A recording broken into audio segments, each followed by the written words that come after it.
yeah, you. With a ya le ya le ya le. With a ya le ya le ya le ya le. With a ya le ya le ya le. With a ya le ya le. With a ya ho ya le. With a ya le ya le ya le. With a ya le ya le ya le ya le. Well, ya le ya le ya le. Well, ya le ya le. Well, ya le ya le. Well, ya le ya le ya le ya le. Well, ya le ya le ya le. Well, ya le ya le ya le. Well, ya le ya le. Well, ya le ya le. Well, ya le ya le ya le. Well, ya le ya le ya le ya le. Well, ya le ya le ya le. Well, ya le ya le. Well, ya ho ya le. Well, ya le ya le ya le. Well, ya you.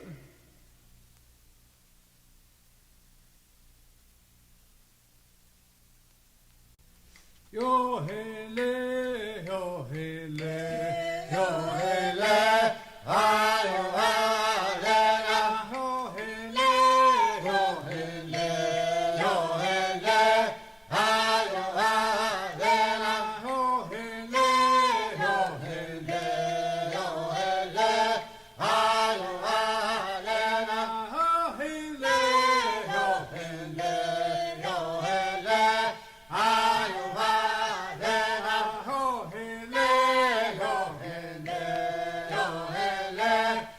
ayo alera.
And we have coaches Rory Willis and James Denson. And for Koneosi, the coaches are Eric Billy Sr., Eric Billy Jr., and Yunish Billy. Koneosi is wearing royal blue with white numerals, while Beaver Dam is wearing red with white numerals. All right, always a pleasure to see this. This is kind of the beginnings of the usual rivalries. You know, this is Beaver Dam is a Pearl River team, one of usually three, maybe more at times, but we always get to see Beaver Dam, maybe the Warriors, Pearl River, and like I said, a host of other teams that sometimes come up every so often for Pearl River, since this is a big community. Yes, yes. And Koneosi represents, one of the main teams, the mainstay teams of Konehara, which is also named in the same for the community as well. Yes. This is our third championship game. We had Yes. two games last night. If you were not a part of that, we had Pearl River versus Bokchido in the 14-17, and Pearl River won with the MVP being Drayden Tubby, number 5 for Pearl River. And that's the Tully Okshiishko division? Okay. And then we had the 35 and over men's division, Beaver Dam versus Konehara, which Beaver Dam prevailed, and MVP was Mr. Jamie Wesley, who also plays with the Konehara men's. Yeah. Oh, let's see. Oh, they also, okay. Yeah, One of the yes. coaches? No, Wait. he plays for the Konehara men's, but played with Beaver Dam 35 and over. Oh, we're talking about the Yeah. 35 and older. Yeah, yeah. So it seems like I was telling one of my friends, like, the beauty of it is, you think you're younger, like, chronologically, but as you get older, you can get into more leagues. So instead of playing with just one team, you end up playing with three. Oh, the ball was tossed up by Chief Cyrus Ben, and the game is underway. The ball is on the south end of the field. Beaver Dam takes a shot, was waved off. I believe that was Jacob Isaac for Beaver Dam. You are correct, number 13. Yes, he has been crucial for Beaver Dam. Koneosi defensive player sends it all the way back down to the midfield. Nice high, powerful throw, and it's forwarded onto the north side now, and obviously Koneosi will be shooting to the north, and Beaver Dam will be shooting to the south. On your screen, the north will be oriented on the left side, and the south will be oriented on the right side of your screen. Now we're back to the south. And Koneosi defensive player sends it right back down. This is a very good defensive game. So far, Yes, so good. yes. We're just only a minute in, and I think the ball has gone to each side once already. Yes. It has a tendency to get faster. Number 50 on the run and gets it down to his shooters, but Beaver Dam quickly gets on the defensive and gets it on up. Number 4 is able to pick it up and try to get it forward towards the south. He's taken down, but he stays with it, and he gets the ball away to about the 45, and he did that while he was on the ground. That was a great athletic play on his behalf. We got a huddle here, but I believe Alandric Spider-Man Hawthorne for Spider-Man. Cornelius sends it down to the north end of the field. We're probably about 10 yards out. Quinny Shot takes a low taken. shot. I believe that was Dansler Stevens. Batted, for is batted Cornelius. down. Is batted down. Here we go. We got a huddle up front.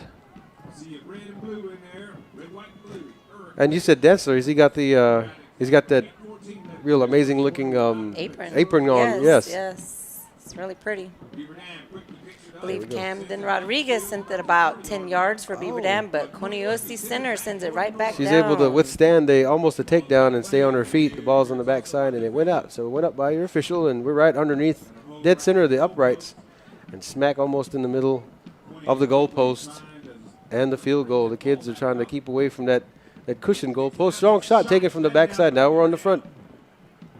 And the ball is rolling 15. I thought 15 had it. Did a little Huxley G play. He even tricked us up here in the stands, or in the booth. Huddle forming on the west side of the goalpost. Cleared out by Beaver Dam, and we're up in the middle of the field. Oh, quickly picked up. Is that But Alandric, nope, number 16. That is, it says Braley Dixon. For shot Coniosi. taken from the backside? Rolling to the front now. Beaver Dam gets it on out on the run, and there we we are on go. the south end of the field. 14, that was Jaden Isaac to get that out of there. Now we're on the Believe south. Manny Sam from number 12 for Beaver Dam. You are correct. Beautiful catch for Jacob Isaac. Running, takes a set shot, was shot low. Ball's 5 feet from the pole. Shot taken, but it was He batted out. He almost did the trick cups or the trick sticks. We have a huddle here. Shot taken by Beaver Dam, waved off by the officials. Another shot was taken from the backside. And Coney, defensive player, sends it all the way back to the 50-yard line. 61 But for a beautiful Coney. catch. Sends it right back down by the pole. God, that was quick. It's a lot of pushing and shoving right there. We're at the 6-minute and 30-second mark of the first quarter. Coniosi defensive player runs it out and sends it down towards the north end of the field. Beaver Dam, number 49. I thought Beaver Beautiful Dam got catch. it. Yeah, 49 scoops it off the ground and does a turnaround throw. That And we're on was the Keith backside. Shoemake. Good move on his behalf, but Beaver Dam gets it out quick. No, he thought he cleared it. Oh, it's on the near the pole, and Beaver Dam clears it right into a sea of red shirts. Cooney's in the neighborhood trying to keep the ball on the ground. Ooh, over the shoulder shot. Beaver Dam, number 23, thought he had it but lost control. 12 is nearby. She tries to do takedown for And Coniosi. Landrick Hathorne sends it down to his team. Oh, no, that's Braley Dixon. Who's number 12 for No, I want to Coniosi? say that is Landrick. He just has a different number on. Oh, does he? Okay, Yeah, there may have been a number we just- change, but Yeah, that is a Landrick. what's his last name? Alandric Hathorne. Hathorne. Is he usually number 50, or that's not Spider-Man? That is Spider-Man. He just has a different number today. Okay. There may have been a tear in the jerseys, or something may have happened. All right, the ball is located on the south side, but a beautiful catch on the run for number 99, Tyreek Tubby for Coniosi. Right in the middle of the field, the ball was able to be deflected out, and then 49 takes a strong lob over there to the backside of the goalpost on the north side. Ooh, takedown right there after the ball was kind of shoveled a little forward. We're a little bit closer to the pole, and it goes out. 16 in the neighborhood. Now that is Spider-Man, right? Yes, that Okay, is Mr. Spider-Man. Hawthorne. Now we're in the south.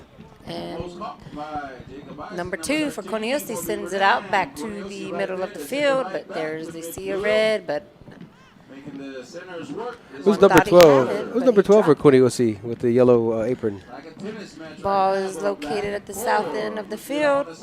Shot taken, waved off by the officials. Beaver Dam, number 13, takes a shot, Uh-oh. waved off as well. Ball's about 10, 15 yards away from the pole. It's a lot of shoving and pushing. These kids are fighting hard to get to that ball. Giving it all they have, and Coniosi sends it down towards the Oh. middle of the field. 17 almost did a hacky sack body block move with the Kamuchatua And I'm sorry, that number 12 is Kaisley Hernandez. Okay, for okay, Coniosi. with the gold apron. She's pretty apron too. That's cool looking. And Beaver Dam sends it back down towards the south end of the field. We got 3 minutes and 45 seconds left to go in this first quarter. Shot taken, waved off, goes out of bounds, and we have a toss-up. Coniosi defensive player sends it down. I believe that was number 21. Not a lot of shots taken at the moment. Maybe one or two per while it's in the range of each goalpost. But that means that's a pretty defensive game Yes. on behalf of both teams. And again, there wasn't even a shot made on attempted on that end, and then Beaver Dam clears it out. It goes to midfield, and it goes from midfield on to the south. That's a powerful throw. We're on the south. Look at this. Cooney thought they cleared it out. And Beaver Dam takes a shot and scores. Just above the goalie's head. I can see it bounce right off there. Number 15, Icho. Oh, 16 is running down for Coniosi. Takes a strong shot from the front end to the back. No good. It was really close, though, and that gentleman's still in the area waiting to get on the backside of that shot. But Beaver Dam was able to get it out. Look up his last name that scored for Beaver Dam. So What was we the can number? Give him a shout out.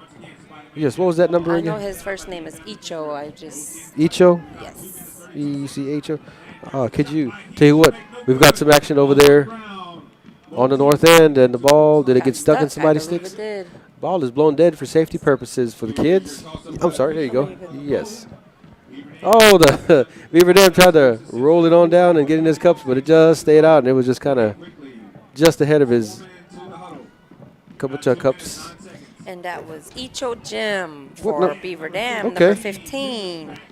Thank you for that Draws first information. blood. Yes. But hey, we still have plenty of time left in this game. Anything can happen. It sure can. The momentum can always sway, and it can sway back and it sway forward. It's like a tennis game. Beaver Dam's on the backside, able to get it out of there. We're on the easterly side of the field, and he shoots it way over to the south. We're in midfield, about Shot taken by Beaver Dam, but it was waved off by the officials. Ball is landed on the backside of the south pole. Coniosi defensive player picks it up on the run and sends it right back down to the middle of the field. young lady with a Good strong throw. return, but Yeah. Beaver Dam looks like number 37. 37. He's running it on down. That is Tiger Saki. He gets a takedown, but he still stays with it, and he sends the ball to the south. We got a minute and 15 seconds left to go in this first quarter. Coniosi clears it down towards the probably about 45-yard line. There's some quick, fast young ladies for Coniosi over there on the defensive side. Uh-oh. Fearless. Uh-oh, we get the confusion. The ball is out. The ball is up over there by the visitors' track. Coniosi gets the ball on the run, but is deflected. 99's back throw was caught. 14 forwards it on down to the south for Beaver Dam, Jaden Isaac. Ball goes out of play. We have a toss-up here. Got 40 seconds left to go in this first quarter. Jacob Isaac has it. Ooh. Stays Stuck with with it. it and took a hard shot and missed. The ball goes out of play. We have another toss-up. Got a lot of shoving and pushing there. 25 seconds left to go in this first quarter. Good takedown by Coniosi defensive player.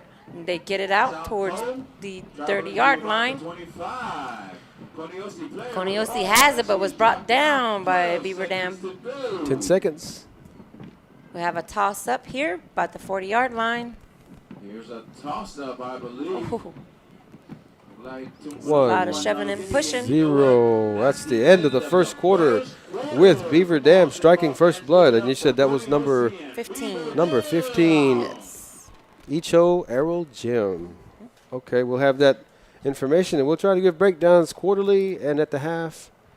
A few shout-outs here before we go offline for a second. We have Shantae Vaughn, Go Dads, Man-Child. Aw. Danny Harris, let's go Coniosi. Well, Joyce Gilmore, a big Halito from Oklahoma. Halito Durant. Joyce, thank you for tuning in. Let's see, Lucretia Willis, Halito to you. Richard Bell, I'm here now. And to watch the game today. Woo! All right, Rich, don't get too excited now. Yeah. Alrighty then. I mean, we'll try to, get as much shout-outs as we can. Y'all just go ahead and keep commenting because, Sure. the kids are going to watch these games and Oh, they'll yeah. see it later on. So, Oh, yeah, they sure do love it. So yeah. we're going to be right back after this. Come visit the Cheta'imi Cultural Center, located in the Choctaw Town Center. Learn more about the Mississippi Choctaw through the historical timeline on display, 8 traditional art forms, watch an informative video, and purchase cultural items from the gift shop. Open Tuesday through Saturday from 9 a.m. to 5 p.m.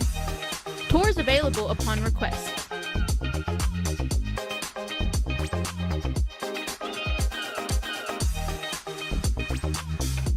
Make sure you stop by the Cheta'imi Cultural Center.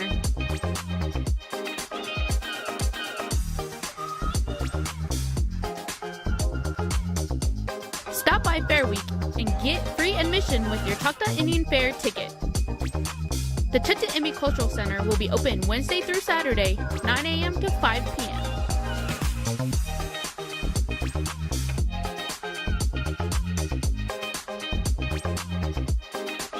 Hope to see y'all there.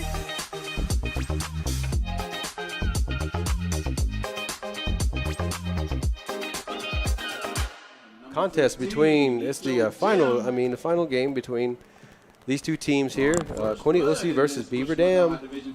Beaver Dam leading 1-0 at the moment, and we still got 3 10-minute quarters left in this ball game.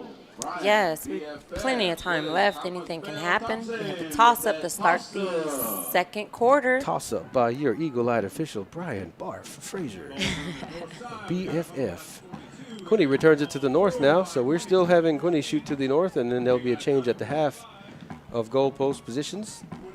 Sometimes that allows for confusion. I think I've seen, shot taken from the west to the east, and Beaver Dam delivers out a return to the midfield area. We're a little bit to the south.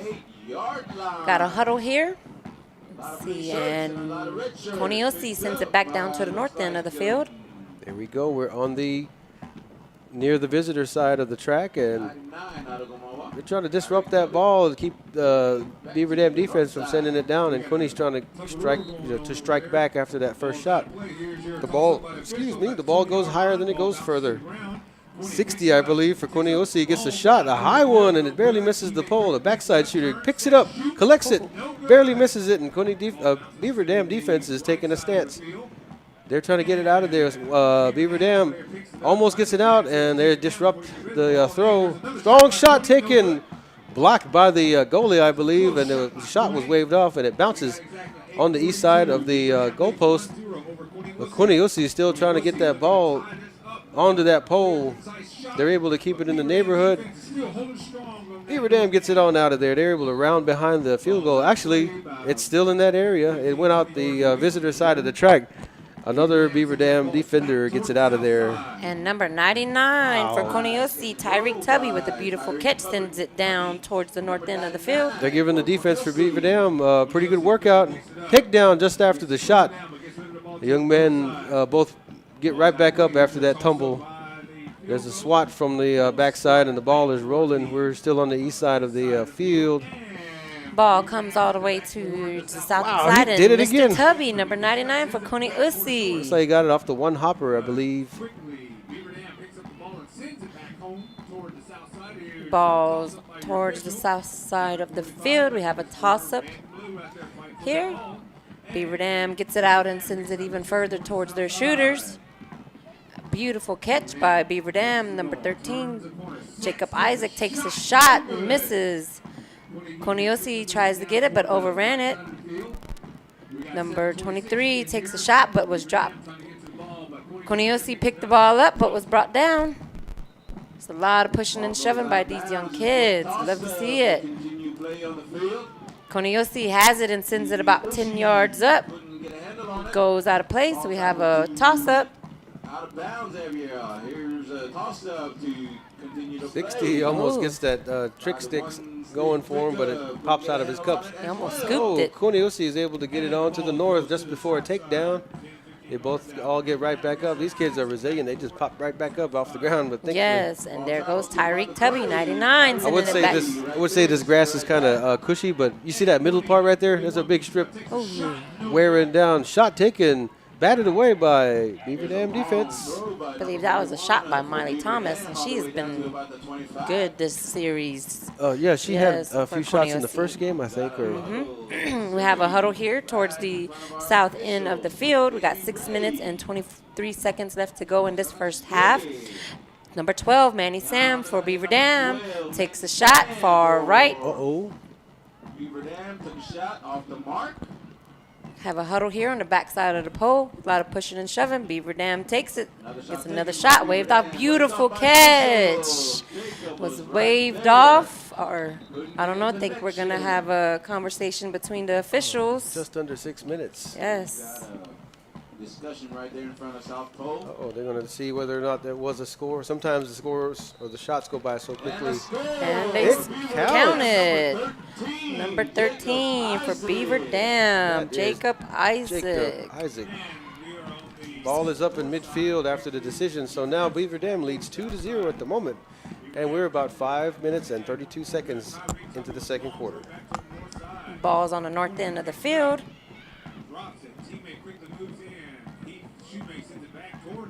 I know this is not, part of. It is part of the game, but I see one of the Coniosi players. I believe they have What's going like on? would make it seem like a skunk hair, on the back. Oh, you're of talking their about like a tail? Yeah, you see it right Is here. that, where are they at? Are they on the field or are on they? the north end? Number 12, Manny Sam. I gotta get that number. 'Cause I think that's pretty cool. A bit off the mark. Okay, something to be representative of Yeah. the Quinny or of the skunk. Shot taken by Beaver Dam. It was waved off. Another shot, but it was too high. Ball goes out of play. Sorry, I got sidetracked with that. I just thought that was cool. I've never seen that before. It's a lot of pride in your community. Yeah, that's really Yes. cool. Yeah, I do see that. Okay. Young man over there. Got a huddle here on the south end of the field. We got 4 minutes and 25 seconds left. Manny Sam for Beaver Dam is running around, takes a shot, waved off. And Coniosi had it but dropped it. And it's a nice takedown. And number 99, Cameron Rodriguez, takes a lob shot, waved off. Ball's 5 feet from the pole. See a lot of blue in there, though. A lot of shoving and pushing. Shot taken. It was blocked. I believe that Dansler Stevens had it, but someone grabbed his sticks. And Coniosi sends it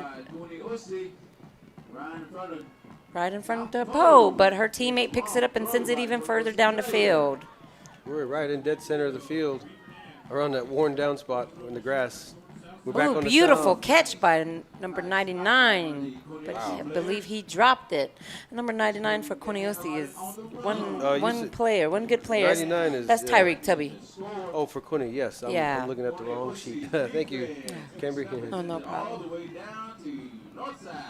Oh, we're on the north now, and shooters are taking a high shot, just barely missed, and cleared out by defense for Beaver Dam. No, it's not too far up north, or south, I'm sorry. 49 keeps that ball on the ground. Coniosi, 60, thought he shoveled it over his shoulder, but the ball is still rolling on the ground. And the gentleman over there with the, I believe, like a skunk tail that he has, it's number 46. It says Hunter Wallace. Hunter Wallace, that's a very cool addition to his stickball uniform. Uh-oh. I think Spider-Man gets it on down. That's a high lob over there. We're right there by the goalpost, and it goes to the backside. A backside shooter picks it up quick for Coniosi, and then now it's forwarded to the front. 41 is able to send it on up. Now we're down towards the south. Number 41 for Beaver Dam is Mr. Kenyon Wesley. Just like that, we're back on the northerly side of midfield, and the ball rolls out by the visitors' track. Ball goes up by your official, and I think it was caught or quickly picked up by Beaver Dam. Takedown just before he gets to the ball. Ooh, a little bit of a grass sandwich, and I think Mr. Spider-Man Hawthorne picks it up on the fly. I think he's heating up his trick sticks.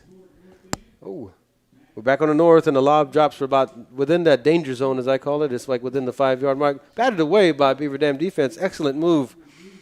And Beaver Dam defender on the backside, able to run it on down a little bit, rear back, and get it 57. gone to the south.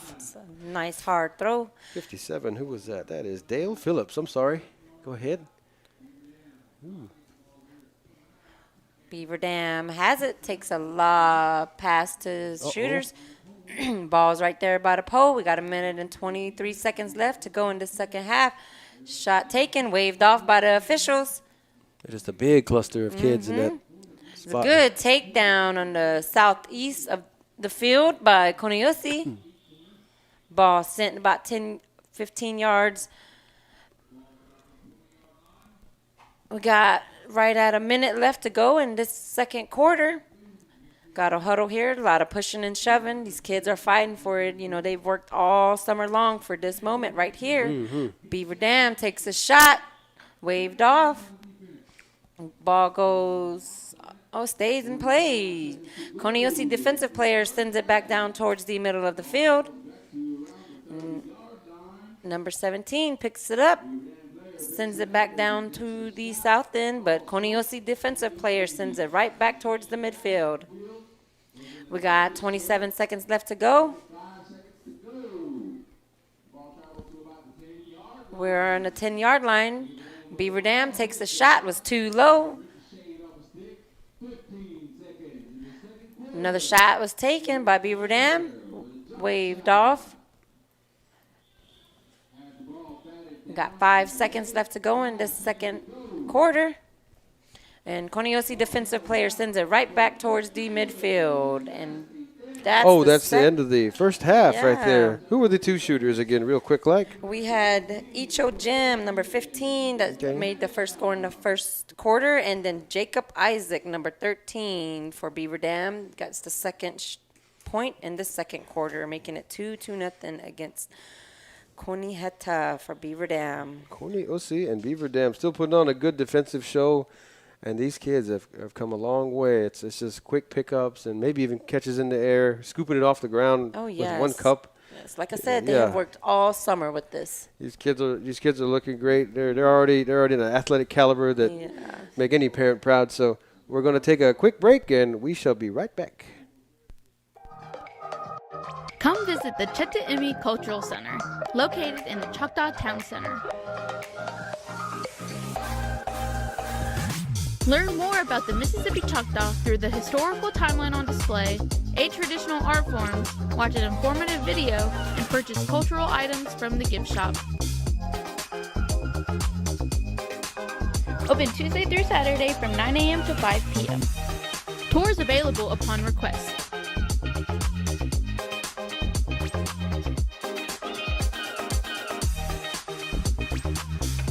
Make sure you stop by the Cheta'imi Cultural Center.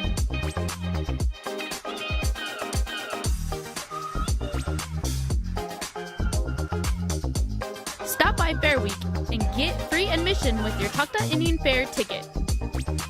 The Cheta'imi Cultural Center will be open Wednesday through Saturday, 9 a.m. to 5 p.m.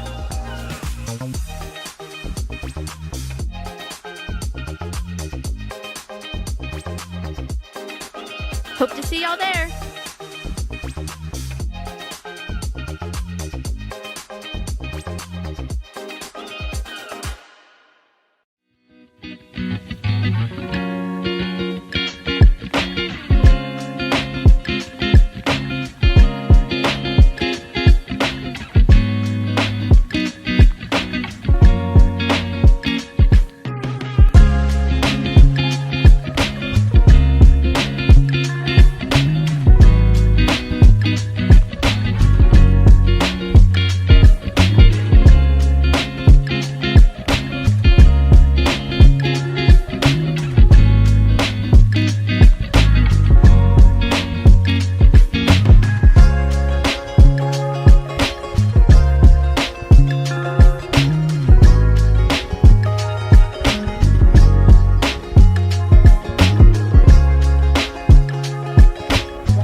right, people, fans, kabocha lovers all around.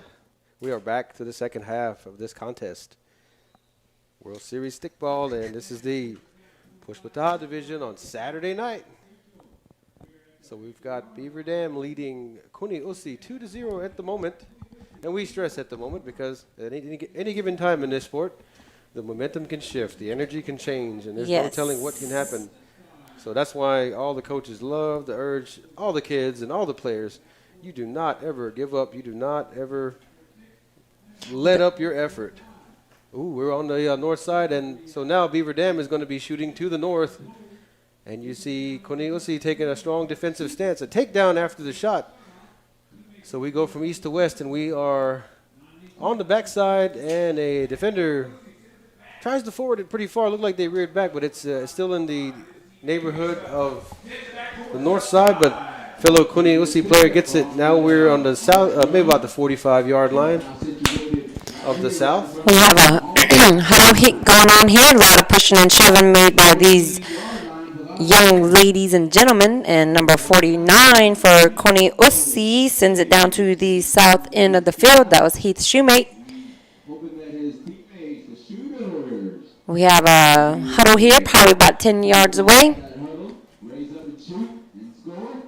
And Beaver Dam defensive player sends it down towards the middle of the field. I think Kuni Usi almost tried to swat the ball back, just missed it, and then now Beaver Dam sends it to the north. Quick shot taken from the backside to the front.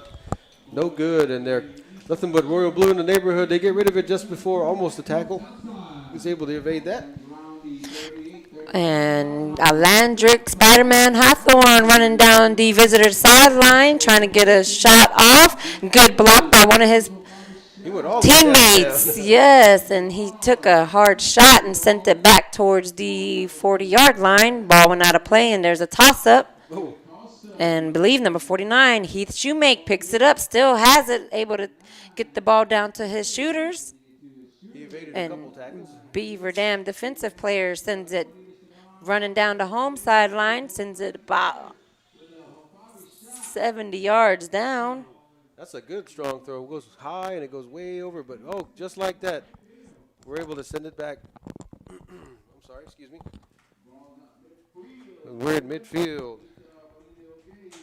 We're right up the middle of the field, and the ball is coming down. We're probably about the 40-yard line. 23 almost had it, and it's still bobbled around in that neighborhood. And there we go. We've got Beaver Dam tries to forward it. There's a shot taken. Wow. Score for Kuni Usi, making the score 2-0. Oh no, that was for Beaver Dam, making it 3-0. Oh, Excuse me. It's easy to get confused. I mean, even up here in the booth, sometimes we get, it's just an exciting game, and even out in the field, I can imagine players having to reorient themselves.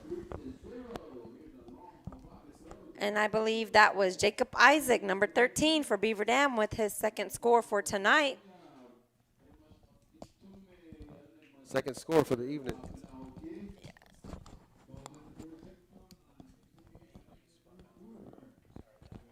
We have a huddle going on here.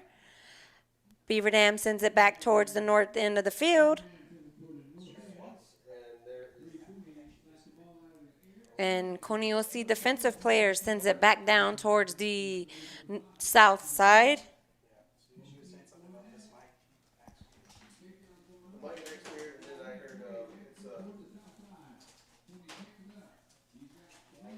Beaver Dam defensive player sends it back down towards the middle of the field.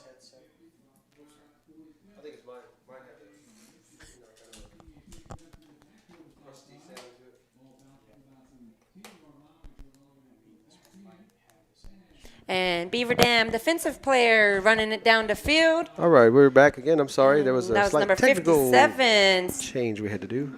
sending it down to the north end of the field. All right. Thank you, Cambry, for doing it. There was a slight technical difficulty we were having, but the excellent Mr. Sonny Matera was able to get us corrected. Big huddle over there on the north side, and we are we are at 3-0 at the moment. Beaver Dam leading. Ball is on the south end of the field. Small huddle. We have 5 minutes left to go in this third quarter. Shot taken by Koniusi. Waved off. Beaver Dam defensive player, believe that's number 9, Coe Denson, running it down the visitor sideline, taking a hard, long throw. Coe speeding on down the side of the track. Long, hard throw, and we are about 30, maybe 25 yards out. Shot taken from 23 all the way to the backside. Takedown on the back end, and defender for Koniusi thought they got it out of there, but it fell out of the back of their cups, I think. Fellow Koniusi defender forwards it on to the south. But we're in midfield now. Koniusi center sends it down towards the south end of the field. It's a lot of pushing and shoving, but number 9, Coe Denson, yet again sends it all the way down towards the north end. It's a nice long throw. Almost one hop picked up by number 23 for Beaver Dam, but 60 on the speedy run. We're going on down. He's about the 45. It's good teamwork by 40. Koniusi, blocking for him. Ball's on the south end of the field. We got 3 minutes and 45 seconds left to go, but Beaver Dam defensive player sends it back towards the midfield. Number 1 in the neighborhood for Koniusi as red shirts crash in on a huddle now. Now everybody's getting involved. Koniusi returns, it looks like 88. It might be Nasika Denson for Koniusi, Okay. number 88. Yeah. Shot taken, is waved off by the officials, and Beaver Dam defensive player sends it right back down towards the north end. Ball is about the 25. Oh, young little Koniusi number, I can't see the number, that young lady. She stays up and she gets it on to her centers.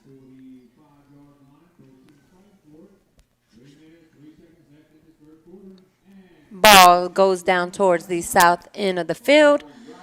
And Coe Denson, number 9 for Beaver Dam, sends it all the way back down towards the north end. That's Coe with the return. Okay, now we are. We're on the west side of the field. We're barely in that track, and they still keep it in play, though.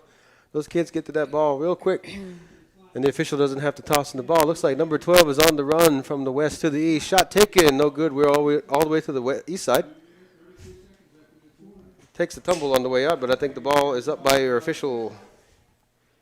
And we have a shooter coming in. Front side shot, waved off, no good. On the back side, we have shooters poising for another shot from the west to the east. The shot was no good. Backside shooter in that end wasn't able to get to it. But another shooter in the area is able to sort of keep the ball alive for Beaver Dam. Lob going in from the south northeast to the southwest of that pole.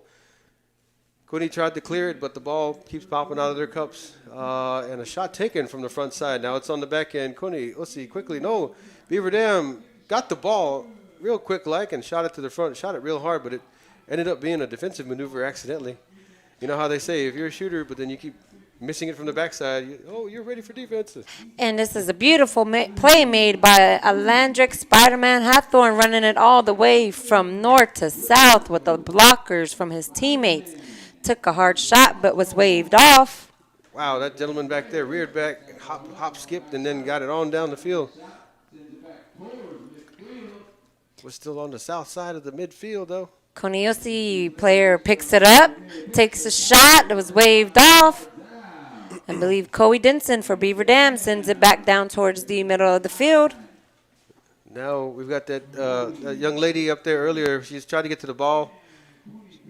She takes a tackle, but a fellow Koniusi player gets it on up. I think little 52 was for Koniusi to try to get the ball earlier. 60's got the ball now. I think that's Tali King for number 60 for Conejera. Heath Shoemake, 49, takes a hard shot, was waved off for Koniusi. We got 43 seconds left to go in this third quarter. Another shot taken by Koniusi, waved off. And Beaver Dam defensive player sends it down to the 50-yard line. 33 seconds left in your quarter right here, and everybody's swarming in on it. 23 gets a quick shot, lobs it way over there, right in front of the goalpost. It looks like Beaver Dam caught it in midair and turned around and take a shot for another point on the board. 23, that was Jacob Isaac. Let's see. I believe. Jaleb Dixon. Jalen? Uh-huh. Nope. It was 23. It was 13. Jacob Isaac. Was it? Okay. Just got confirmation. Okay, great. I saw 23, but I think the gentleman moved so quick, I didn't even catch the entirety of the number. That's how fast these kids move. And that is his 3rd point for tonight. Wow. Yes. Golly. So that is nothing to be short of amazed for these kids to do such a tremendous job. We'll be back for the 4th quarter of this contest. Come visit the Cheta'imi Cultural Center, located in the Choctaw Town Center. Learn more about the Mississippi Choctaw through the historical timeline on display, 8 traditional art forms, watch an informative video, and purchase cultural items from the gift shop. Open Tuesday through Saturday from 9 a.m. to 5 p.m. Tours available upon request.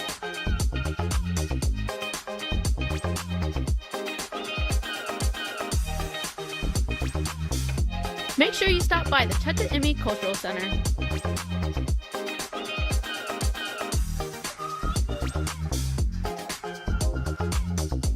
Stop by Fair Week and get free admission with your Choctaw Indian Fair ticket. The Cheta'imi Cultural Center will be open Wednesday through Saturday, 9 a.m. to 5 p.m.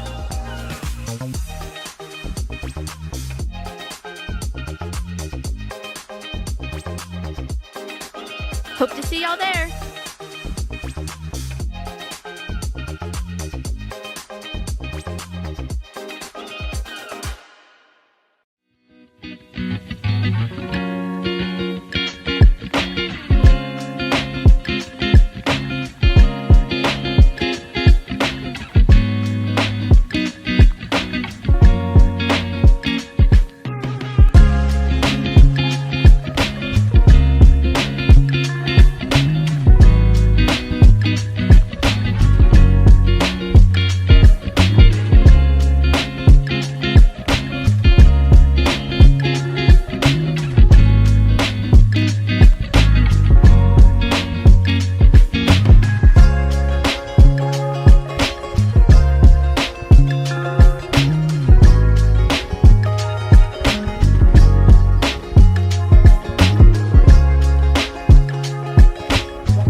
We're back for the 4th quarter, the last 10 minutes of this ball game, and Beaver Dam is leading 4-0 against Coney Usi at the moment.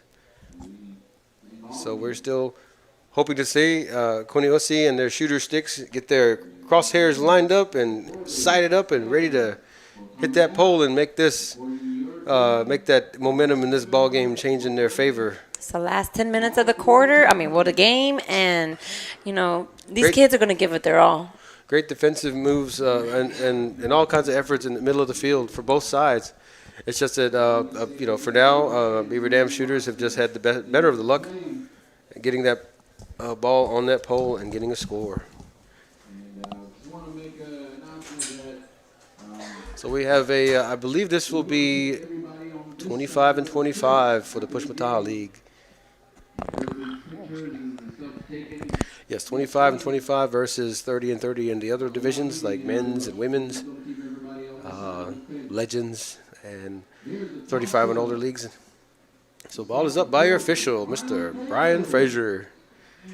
And kids are crashing and going up on the ball. Number 99, I think, almost had it with the trick sticks. He almost scooped it up on the fly, but kind of lost it. And Coney Usi, the defensive player, sends it all the way down to the south end of the field. We have a huddle here. Ball goes out of play. So we have a toss-up made by one of our officials. I believe Dansler Stevens has it, takes a good shot, but was batted down. Another shot taken, but was batted down yet again by Beaver Dam. Number 57 for Beaver Dam takes throw, sends it towards the middle of the field. Wow, nothing but red jerseys in the area, but goes right near Coney Usi player. Beaver Dam able to get to it first, though, and the shot is taken. Turnaround shot. Front end to the backside. It goes way out by the triple jump track. Waved off by your official. And the ball goes up by the uprights. Shot taken from the backside. So the front side shooters are trying to get to it and do something. Looks like the ball is being batted around. On the roll and forwarded on to midfield by Coney defense. We're at the middle of the field now. Believe that's Spider-Man Hawthorne, number 16 for Coneusi, getting some good blocks from his teammates. Takes a lob shot, barely misses. And Beaver Dam defensive player thought he had it, but dropped it, but his teammate picked it right back up and sent it down. Looks like Cooley was able to get it on up. Hello, my name is Cadence Nicky. Welcome to our election night coverage.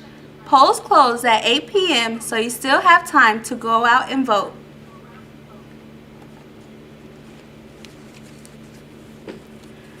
Our candidates for Tribal Chief are Phyllis J. Anderson, Tarina K. Anderson, and Cyrus Ben. Our candidates for Bokchito are Ronnie Henry Sr., Natasha John, and Davida McClelland. Our candidates for Bokoma are Michael Briscoe, Kimo McCombs, Fernando Nicky, and Birdie Steve. Candidates for Conaheta are Roderick Anderson, Eric Billy Sr., Troy Chickaway, Rocky Isom, Roddy Nicky, Henry L. Shoemake Sr., Jesse Thomas, Timothy Thomas Sr., and Wilburn Williamson Jr. Our candidates for the Pearl River community are Norma Bacon, Melinda Ben, Robert Ben, Kevin Briscoe, Oretta Conrad, Robert Garcia Jr., Nigel Gibson, William Daniel Isaac, Jimmy Jim, Alan Jimmy, Kyle John, James Johnson, Robert Dean Martin, Lola Macmillan Parkerson, Austin Tubby, Lakeisha Wallace, Barbara Wesley, Christopher Willis, Joshua Willis, and Raymond Willis Jr. Our candidates for the Redwater community are Ricky Anderson Sr., Terry Anderson, Darian Blake Edwards, Tia Grisham, Richard Isaac, Samuel John, Randall Shane Shoemake, Anthony Steve Jr., Valerie Lynn Sutton, Jeremy Wesley, and Michael Willis. Our candidates for Standing Pine are Jarek Anderson Sr., Jonathan Denson, Benjamin Favre, Ashley Primer, and Richard Saki. Our candidates for the Tucker community are Brian Davis, Wilma Simpson Macmillan, Layla Taylor, Kevin Taylor Sr., Ashlyn Nicole Willis, and Dorothy Wilson.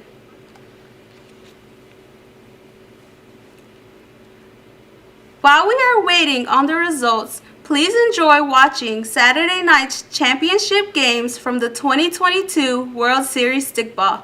Enjoy.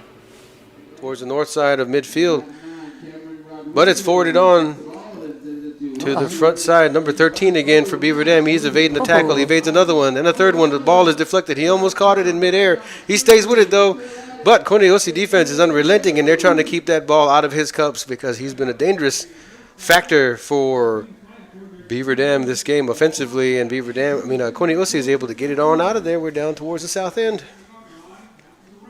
The ball bounces around. We got 7 minutes and 40 seconds left in this game. Shot taken, was waved off. Another shot taken. I believe that was Dansler Stevens for Coneusi with that shot, number 89. Beaver Dam thought he had it, but overran it. Another shot taken, was batted down. Another shot taken. That was Spider-Man Hawthorne. Ball went out of play. And Coey Denson, number 9 for Beaver Dam, sends it back down towards the north end of the field. Long bomb to the north. Now we're about 5-10 yard line maybe. We're probably about right in line with the goalpost now. We've got a huddle from the west side, and we also have Backside shooters getting ready just in case. Koniosi, it looked like they had it in the cups. Another Koniosi player gets it right out, striding on down, faking a throw, evading the tackle. We're almost right dead center midfield as releases the ball, and here we are, long bomb to the south. 89 in the neighborhood. Shot taken for Coney. Oh, no, he dropped the ball. We have a small huddle here. Number 11 for Koniosi has it. Kyrie Tubby, but was brought down. Nothing but red shirts in the neighborhood, but it rolls into another cluster of blue shirts. They bat it around, and they get it on the fly. I think 59. I can't really see that number. We're on the south. We're pretty close over there now to the South Pole. We have 6 minutes and 5 seconds left to go in this game. Beaver Dam is leading 4-0. Shot taken, waved off by Koniosi. We have a small huddle here in the south end of the field. And Beaver Dam defensive player with the Hofabi throw back down to the north end. Fabi, if you're tuning in for the first time, that is left-handed in our language, in Choctaw. So a backside lob, and then the ball is bobbling and rolling on the ground. Shooters are trying to get it back in there, but takedown Nice right pickup. after the release of the ball, and we're on the south. Beaver Dam overran the ball, and there goes Alandrick Hawthorne with the lob shot towards his shooters. We are number 49 takes a shot, but was waved off. Batted down. Another shot. I believe that is Hayden Willis for Beaver Dam in front of the pole that's blocking all them shots. On the run, picked up by Beaver Dam, and we're over there in some royal blue neighborhood right there, and they send it on back down. We're up in another cluster of royal blue. And Beaver Dam defensive player sends it back down to the north end. Oh, red shirts are colliding in on they number hit each 22. They barely evades a tackle. Beaver Dam offender, 99. picks it Cameron up. Rodriguez. 13 is on the run. Backpedaling shot goes a little high, and it's on the backside. Backside shooters are trying to make something happen. They pick it up on the run and appears to have some type of pause to the game, maybe an infraction. I'm not sure what was called. Did you see anything? There's some brief stoppage, but the ball is now in play again. We're on the backside of that North Pole. Beaver Dam is taking it, rearing back, taking a shot. It's a score. And scores. We're going to confirm the shooter of that for Beaver Dam and get you that information. Number 12. Manny Sam, number 12 for Beaver Dam. Alandrick Hawthorne running down the visitor sideline. Takes the lob pass down towards his shooters. Koniosi thought he had it, but he overran it. Beaver Dam defensive player was trying to get it. Shot taken by Koniosi. He's waved off by the officials. Ball goes out of place. Beaver Dam defensive player with a nice little move. Running down the visitor sideline. Who's that little man right there running? He's jogging an easy 50 yards. I'm not too sure you got the roster there. Okay. Yeah, it was 57 though, I believe. 57. That is Dale Phillips taking a long jog. Backside shooters were lining up, but Koniosi defense gets it out of there. 2:55 in your ball game. 37 on the fly, getting it up and getting it going, and there's the ball. Tiger Saki shoots it over to the backside, and there we have the. We're all near the triple jump track.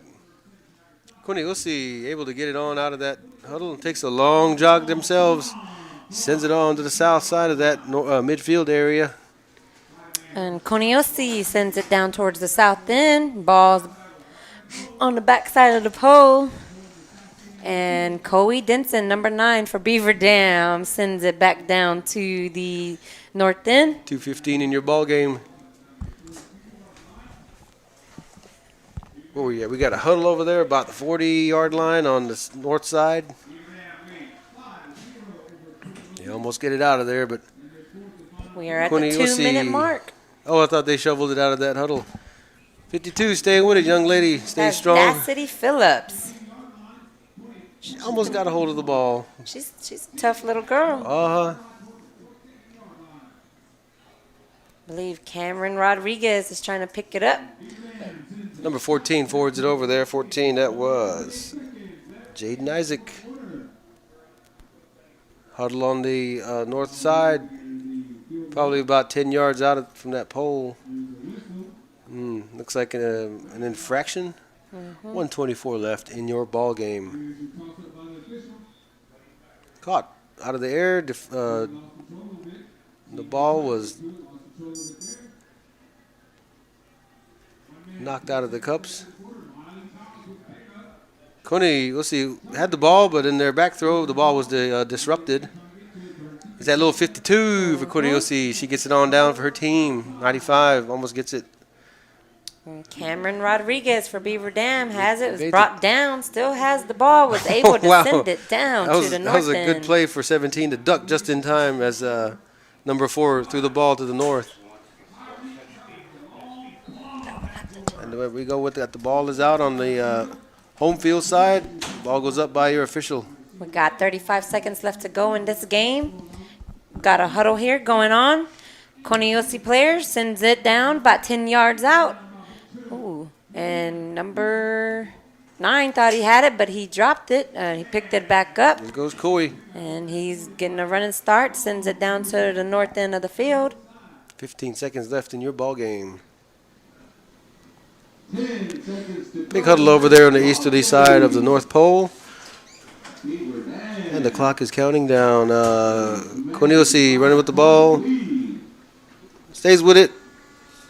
And that is your ball game for this evening, folks. This is the championship win for Beaver Dam in the Pushmataha division of the World Series Stickball. It's a great game by both kids, or teams.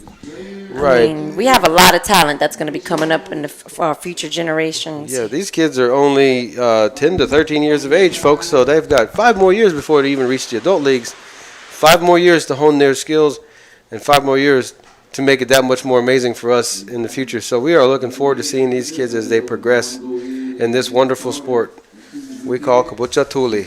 So we are happy to see all these kids come out, and the staff and the coaches and everybody representing their communities and their areas with pride, and that we're glad to see that the kids were safe as far as during this game. I know sometimes injuries can occur, but much love and respect to our EMS services. You know, they're always here just in case anything like that happens, and thankfully that didn't happen for this game.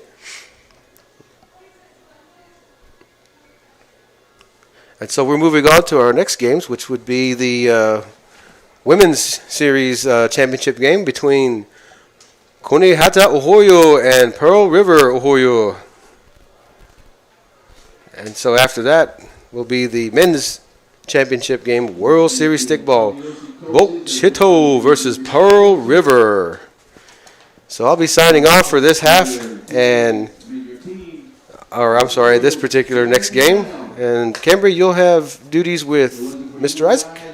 I believe so. Yes, okay. I will. Okay, the 2 newbies are going to be hosting the show, so best of luck to you guys. Y'all have been doing a tremendous job this last 2 weeks.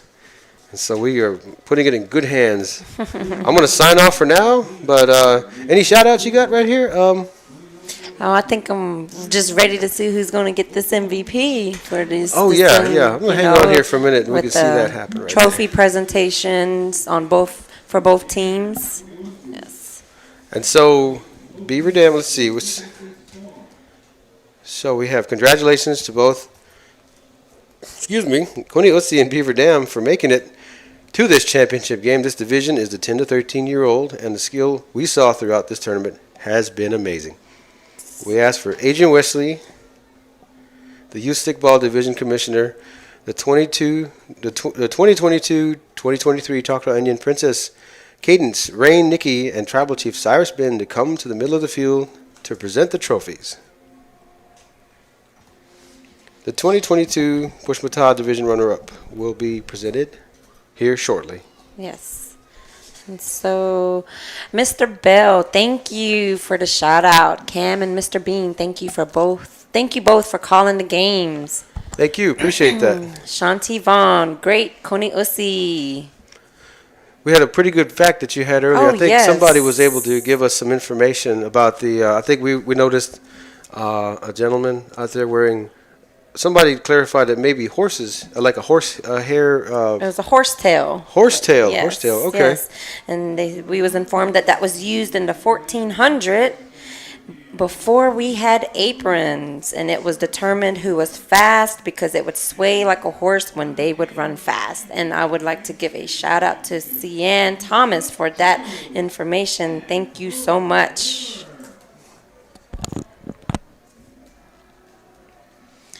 Yeah. Danny Harris, love my Kuniosi. Great game, kiddos.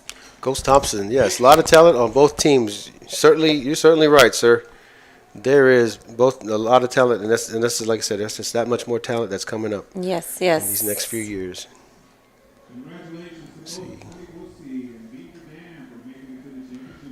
Let's see. I think it's called Telemac 42. 42. Forgive me for mispronouncing.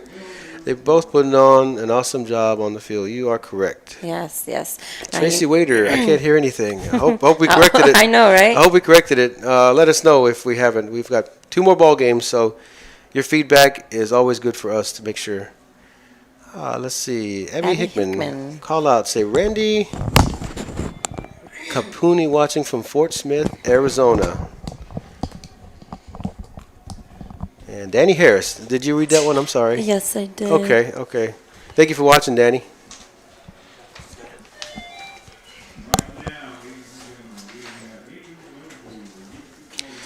And so just to let you know, while we get ready for these presentations, here is so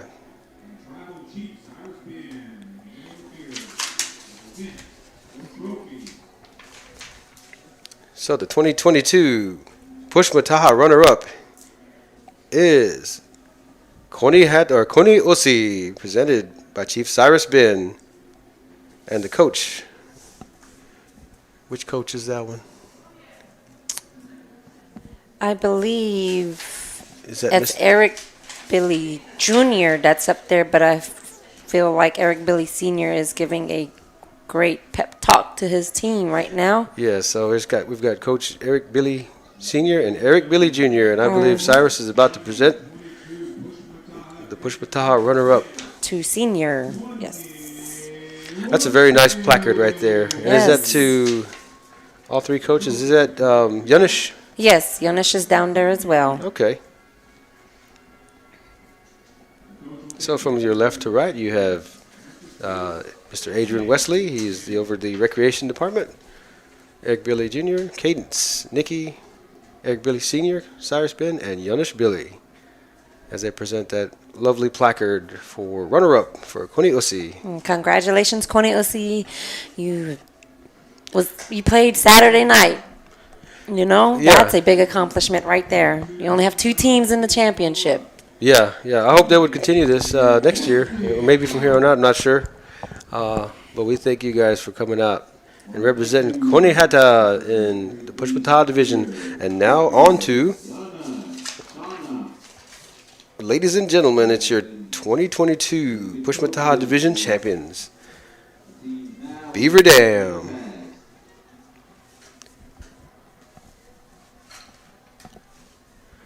So there's a few more photo opportunities before presentation moves over to the Beaver Dam team by your Chief Cyrus Ben, and Chief Ben is taking final photos with the with Tribal Princess Cadence Nikki.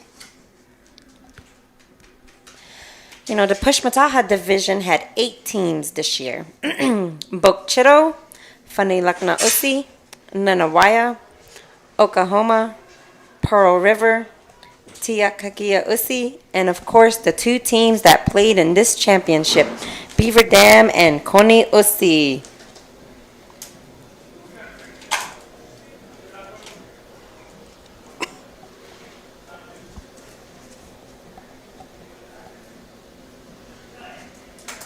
So we had 8 teams in this division.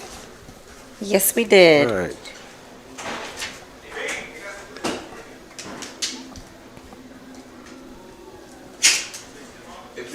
We got some glizzies for you.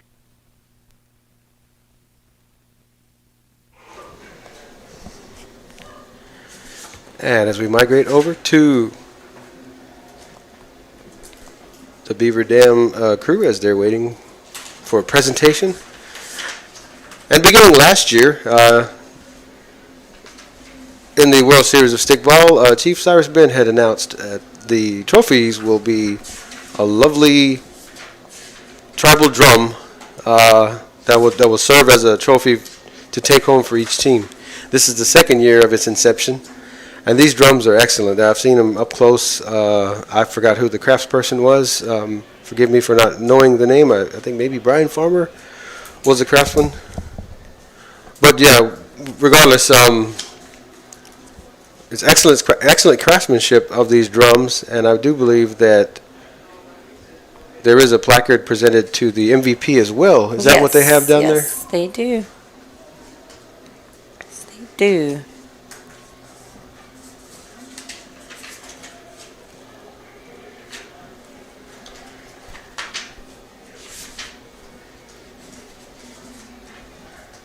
All right, we're going to do the MVP presentation. Okay, we'll have the MVP presentation. It was Okay. selected by the officials based on their overall performance throughout the tournament and not just this game.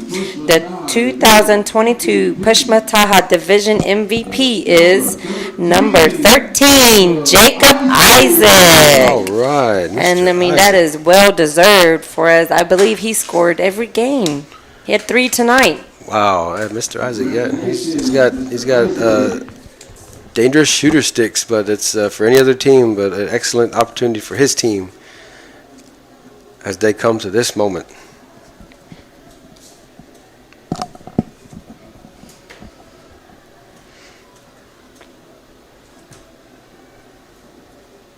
And along with Jacob, we have our Commissioner Adrian Wesley, 2022-2023 Princess Cadence Rain Nikki, and Chief Cyrus Ben that took the photos with Mr. Jacob.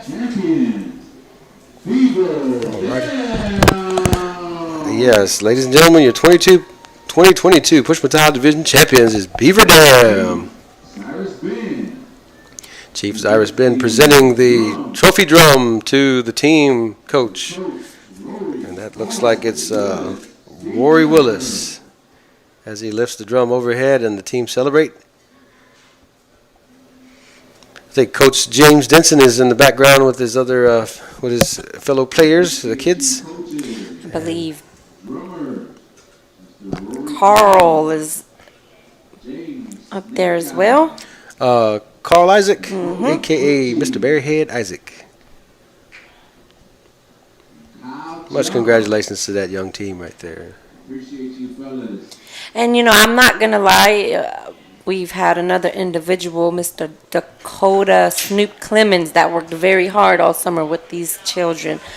Cannot let that go unnoticed. Yes, I've seen posts that he's made over the last couple months for the team, and big congratulations to Beaver Dam for getting through this tournament and getting to Saturday night.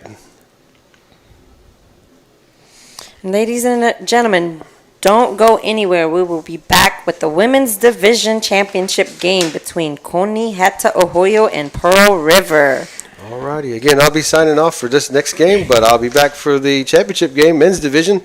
Y'all sit back and you get ready to enjoy another exciting game of Kabocha Tole with the Women's Division, because that's going to be It's going to be a good one. good, rough and tumble. All right, Fast-paced game for the women. We'll be back.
evening, ladies and gentlemen. Welcome to our Women's Division Championship. Our 9 o'clock game between Coney Hattie Ahoyo and Pearl River. The coaches for Coney Hattie Ahoyo is Jaron Johnson, Beyond McMillan, Grant Williams, and Clifton Yogi Willis. For Pearl River, we have Jimmy Vaughn Jr., John Wawasik, Joni Vaughn, Frankie Garcia, Jameson Chico Gibson, and Randy Jimmy.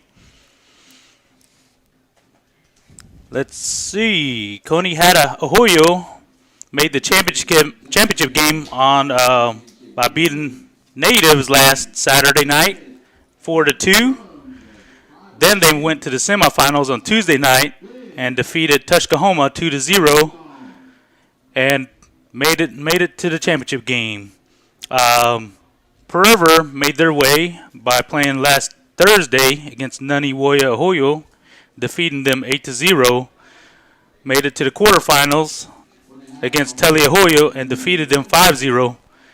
Then met up with Tiakakia Ahoyo in the semifinals and defeated Tiakakia by the score of 3-1.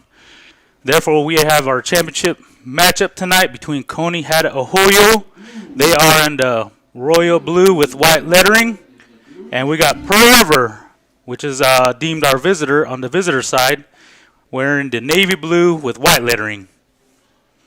So we want to welcome all spectators and people watching the YouTube stream. We appreciate y'all. It's the Battle of the Blues. Battle of the Blues.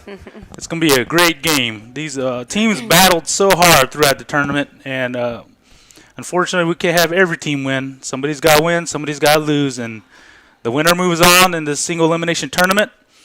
But nevertheless, every team puts up a good fight, and it's always great games. So I don't expect none the less out of this one. And as from earlier, I am Cambry York, along with... I am Brent Isaac Jr., so we would like to welcome everyone. Welcome. We have Jaslyn Lewis, Go Malika, number 21 for Pearl River. People, if y'all comment, we're going to try our best to, give shout outs as we, go before we go on to break. So please comment. These ladies will go back and watch this game and see all the comments that y'all put out for them. We're getting the verification of 30 and 30 on the field. Once we get that, we will have the toss-up made by our chief, Cyrus Ben. And Coney Hattie Ahoyo will be shooting on the north end, and Pearl River will be shooting on the south end. And for the ones that don't know, the north end of the field will be going towards the left side of your screen, and the south side of the field will be going towards the right. I'm excited for this game, Cambry. I am too. It's been great games throughout the whole week. Even started all last week, and we're down to the very last night. Yes, and then for them to be able to play on a Saturday night. This is the first women's team to be able to participate in, Saturday night. Yes, it is. Yeah, They're usually Friday nights. Yes, yes. So they get to play on a Saturday night, the last night of the fair, which is awesome. Congratulations, ladies. The ball is tossed up by Mr. Chief Ben. All right, the ball is thrown to the north side. And that's going to be Coney Hattie Ahoyo goal. All right, looks like we have Coney taking the shot. It's batted down. That was Emily Shoemake. All right, another shot is taken. Coney takes another shot. Goes out of bounds. Ball is tossed up on the northeast corner. Ball lands about midfield. Per player thought she advanced it. It's picked up by Lorianne Vaughn. She takes a shot toward her goal on the north side. Looks like Kane Saki gets it out of there. Throws it to the home side of the field. Good one. Nice Scoop by Carly Keats. Carly Keats. Now the ball is situated near home side on the northwest corner. Looks like Pearl River defender comes out with the ball. She is hit and drops. Takes another hit, but she releases the ball. Looks like Carly Keats is there. She scoops it up, takes a shot, hard shot, out of bounds on the backside on the north end. Ball's tossed up. There's a huddle underneath the goalpost. Ball's lobbed over to the top. Now the ball's situated about 15 yards in front of the north end goal. This is going to be Coney Hatta Ahoyo goal. The huddle's still going on. Looks like the Pearl River player is thrown out of the huddle.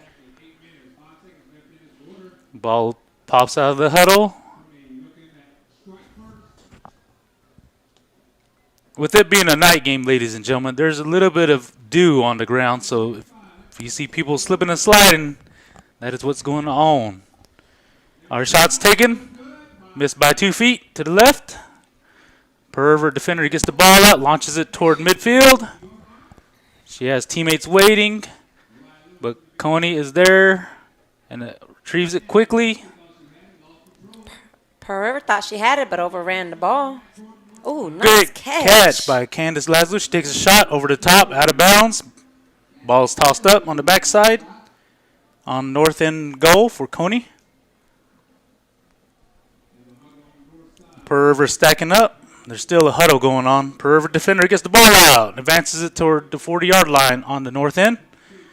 Her teammate picks it up, throws it to the south. Ball is located on the south end of the field. Looked like Tegan Clemens had it momentarily. And Casey Willis, 57, for Coney Hatta, sends it down. Candace Laszlo with the shot over the top. She picked it up on a one-hopper.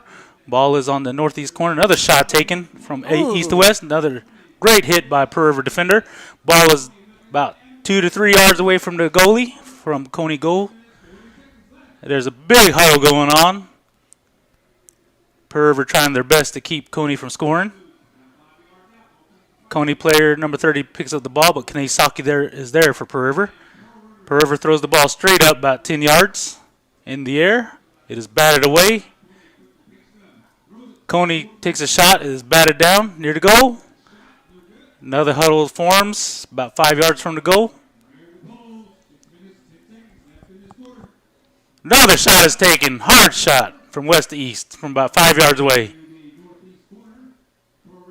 Pearl River defender gets the ball out. I believe there may be an infraction on a Pearl River player. Possibly early hit. Another shot is taken. Ball goes backwards toward visitor sideline. Shot's taken from east to west. Ball lands on the west side of the pole. Coney Hatta Ahoyo threatening to score. But Pearl River putting up a tough defense. Pearl River player comes out with the ball. Throws it about 8 yards in front of her. Carly Keats is there, misses the ball. Melody Jimmy takes the shot. No good. Ball lands on the backside. We got players from both teams running for the ball. Shot taken. Ball situated right next to the goal, about 2 yards away, near the goalie's toes. Pearl River stacking up. We see sticks going up to bat down the ball. Ball's on the west side of the goal post on the north end for Coney Hatta. Goal.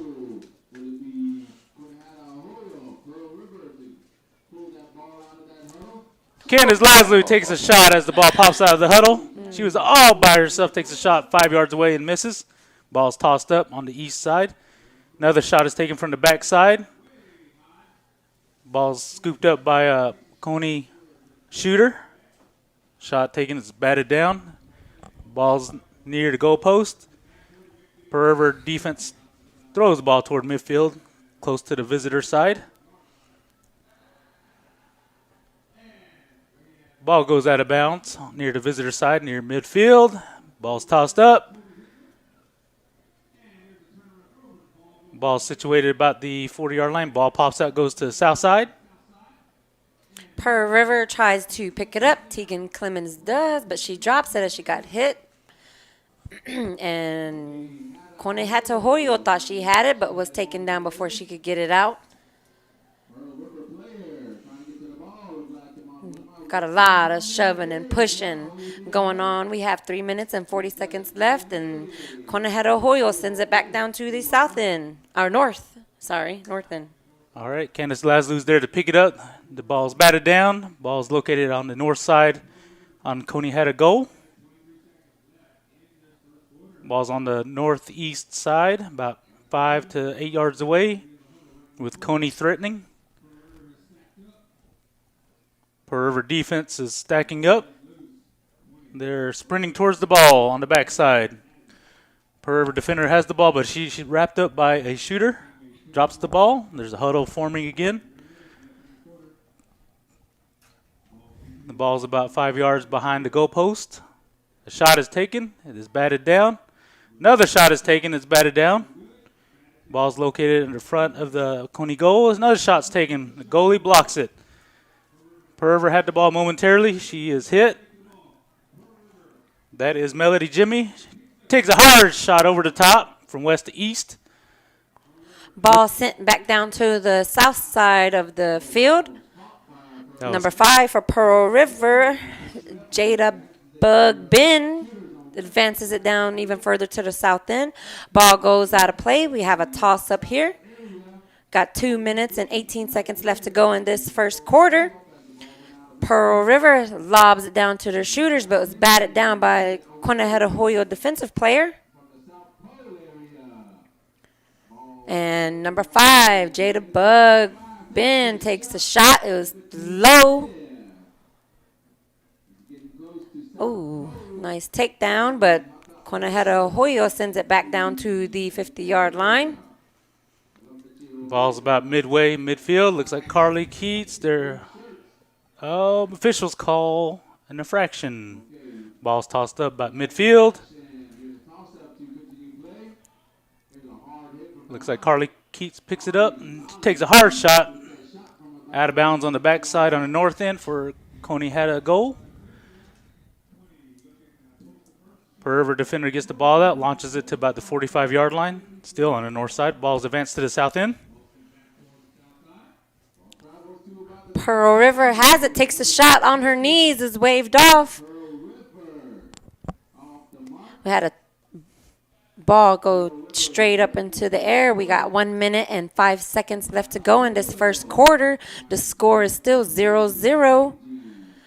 Pearl River's threatening to score, but Conejeta Hoyo defensive player sends it out about 5 yards.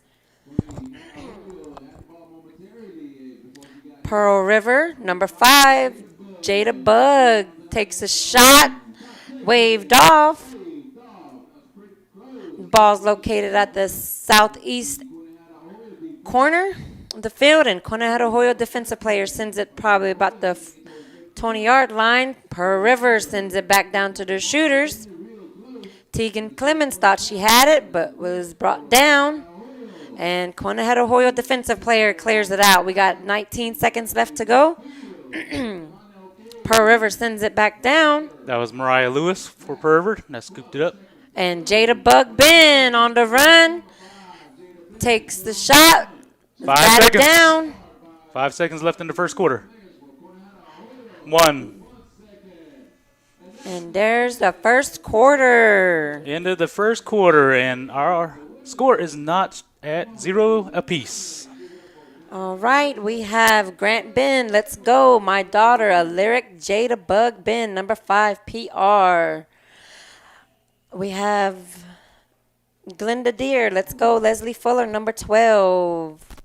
Stevie Bacon. Let's go. Number 86. Big Sis Climby.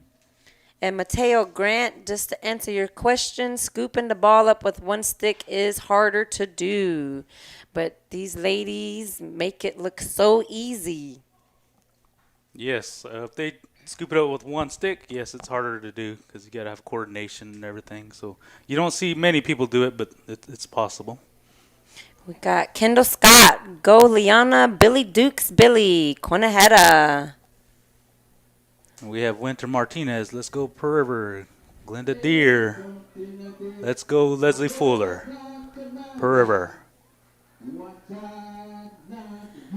Alrighty, we're going to take like a quick 5-second break and we'll be back.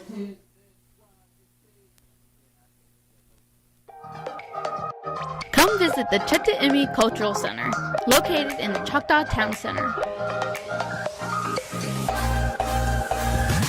Learn more about the Mississippi Choctaw through the historical timeline on display, 8 traditional art forms, watch an informative video, and purchase cultural items from the gift shop. Open Tuesday through Saturday from 9 a.m. to 5 p.m. Tours available upon request.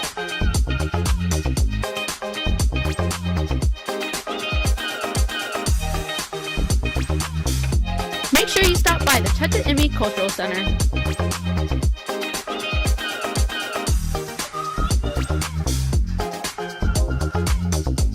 Stop by Fair Week and get free admission with your Choctaw Indian Fair ticket. The Cheta'imi Cultural Center will be open Wednesday through Saturday, 9 a.m. to 5 p.m.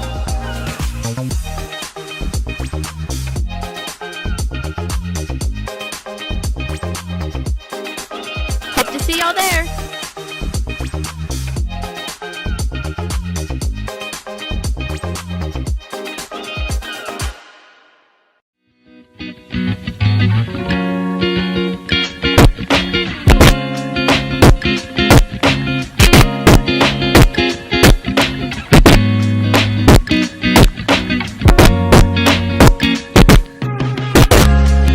In the second quarter, ball is tossed up by lead official Christy Willis.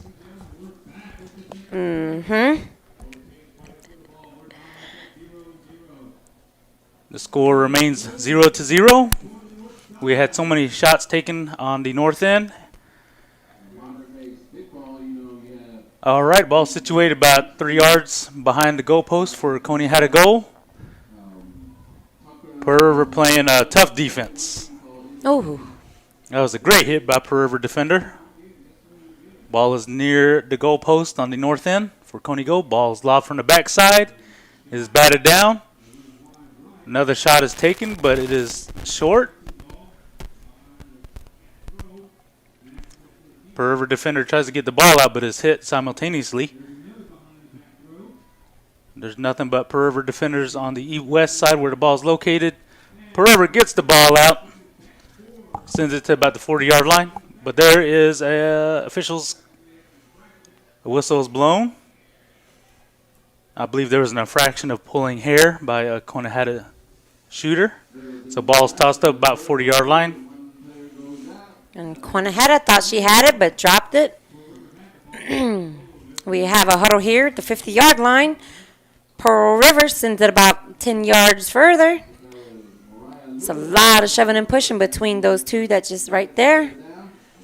Tegan Clemens comes out with it. Number 1 for Pearl River sends it towards the south end of the field.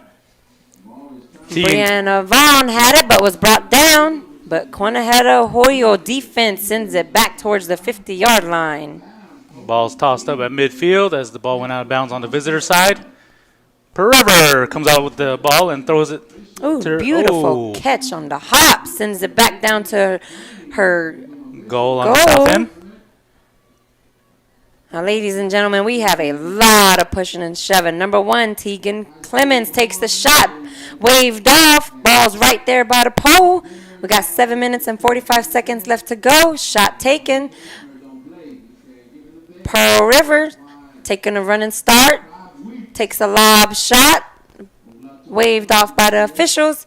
And Conehatta Hoyo sends it back down towards the 40-yard line. Ball pops out. And Conehatta Hoyo sends it even further north.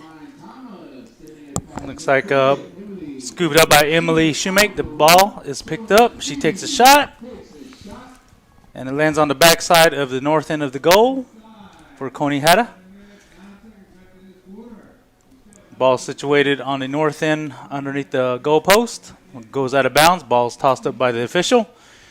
Now the ball pops out and is bouncing on the east side of the goal.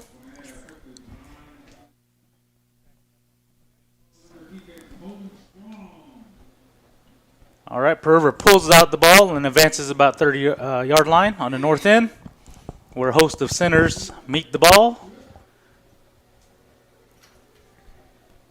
It's a lot of fighting for that ball right It there, is. ladies. Any better than that? All right, Kane Saki releases the ball as she is hit and advances toward midfield. Her teammate picks it up, advances it, takes a lob toward the goal and is batted down. And number 2 for Quinaheta Hoyo, Andrea Jefferson sends it back down towards the middle of the field. It looks like Kane again. Advance the ball to the south end. Tegan Clemens, number 1, takes the shot. It's too high. Ball goes out of play. We have a toss-up. We got 6 minutes to go left in this quarter. And Quinaheta Hoyo sends it right back down towards the 20-yard line.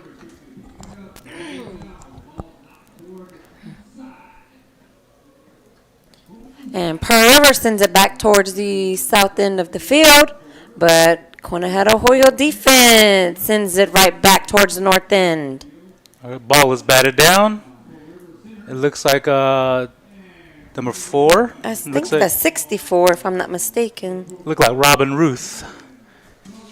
Ball situated about midfield. That was Maya Lewis that threw the ball from. A beautiful catch. Pearl River, number 12, taking a Leslie running Fuller. start. Takes the shot, waved off. Ball is right there by the pole, but I believe Kayla Waiter for Quinaheta Hoyo sends it out. All right, ball lands at midfield. We have a host of centers there. It's the battle of the blue in the middle of the field. All right, looks like Pearl River comes out with the ball all the way down to her goal, and it's about 3 yards away. We got the 4-minute and 40-second mark. Quinaheta Hoyo sends it back towards the 50-yard line. Looks like Mariah Lewis blocks it down with her body and has picked it up by a teammate. Number 9, I believe that was Tiffany Regan, but she drops the ball. She tries to throw it over her head and drops it. Ball's back at north end. And Pearl River player launches it down to the south. And Jada Bugban takes a shot, barely misses, waved off. Quinaheta Hoyo defense sends it. Pearl River takes a shot but was batted down. And Quinaheta defense clears it out. Ball advances toward the north end. It is picked up by a teammate. She advances it further. Ball's located on the visitor side. Shots taken from west to east. It is batted down. Now it's located on the northwest corner. Shots taken. Now we're on the east side. Kane Saki for Pearl River. Defense gets it out, launches it toward midfield. Ball's batted down by a Coney defender. Pearl River thought she had it, but it went out of play. We have a toss-up here. Ball goes back out of play. Another toss-up.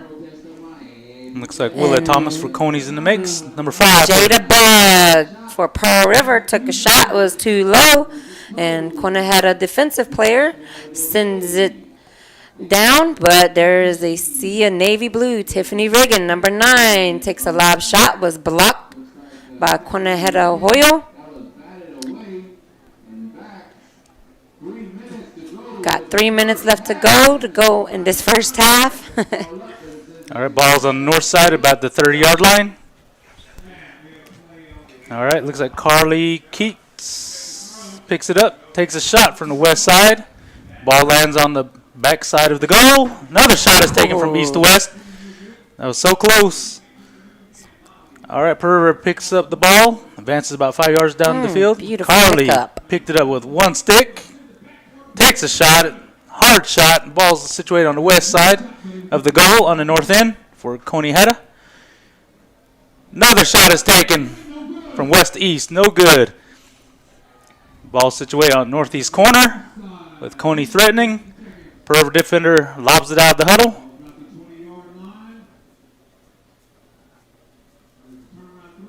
All right, Pearl River defender picks it up, advances to the south end.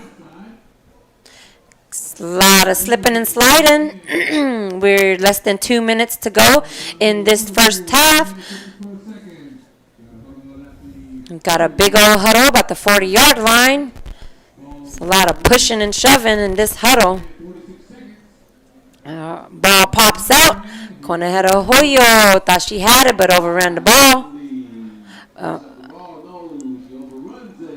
Ball popped back out. Conejero Hoyo, number 29, sends it even further down to the north end. That was Beth Johnson, I believe, for Coney. Emily Shoemate picks up the ball, takes a shot, lob shot, over the top on the north end. The ball is near the boundary line on the north end. Coney had a goal. Ball's tossed up as the ball went out of bounds. Ball rolls toward the goal. Another shot is taken.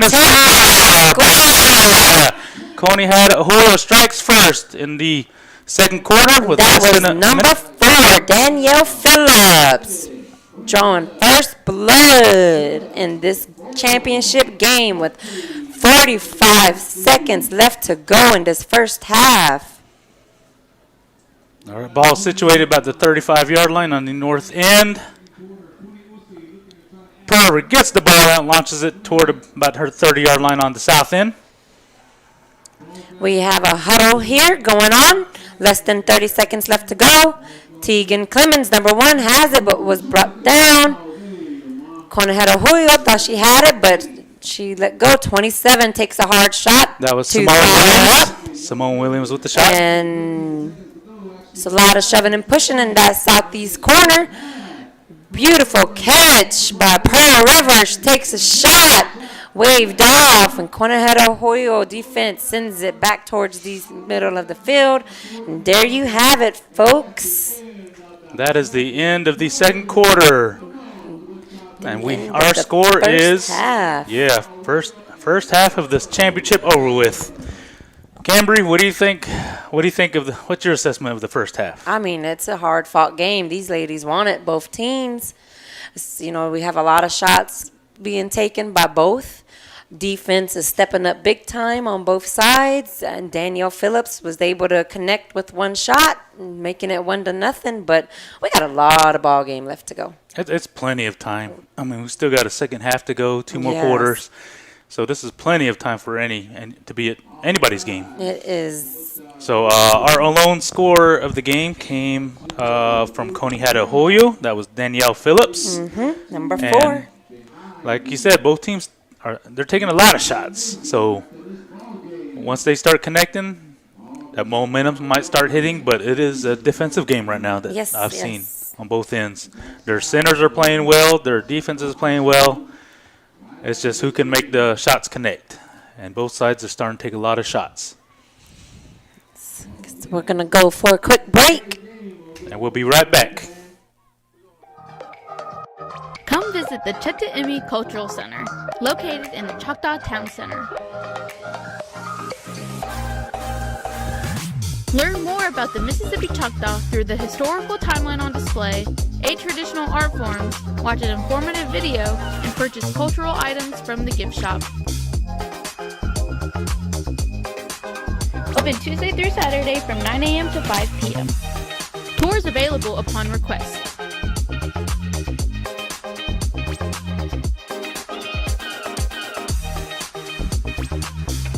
Make sure you stop by the Cheta'emi Cultural Center.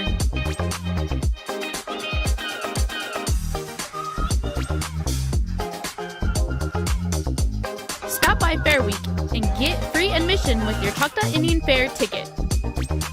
The Cheta'emi Cultural Center will be open Wednesday through Saturday, 9 a.m. to 5 p.m.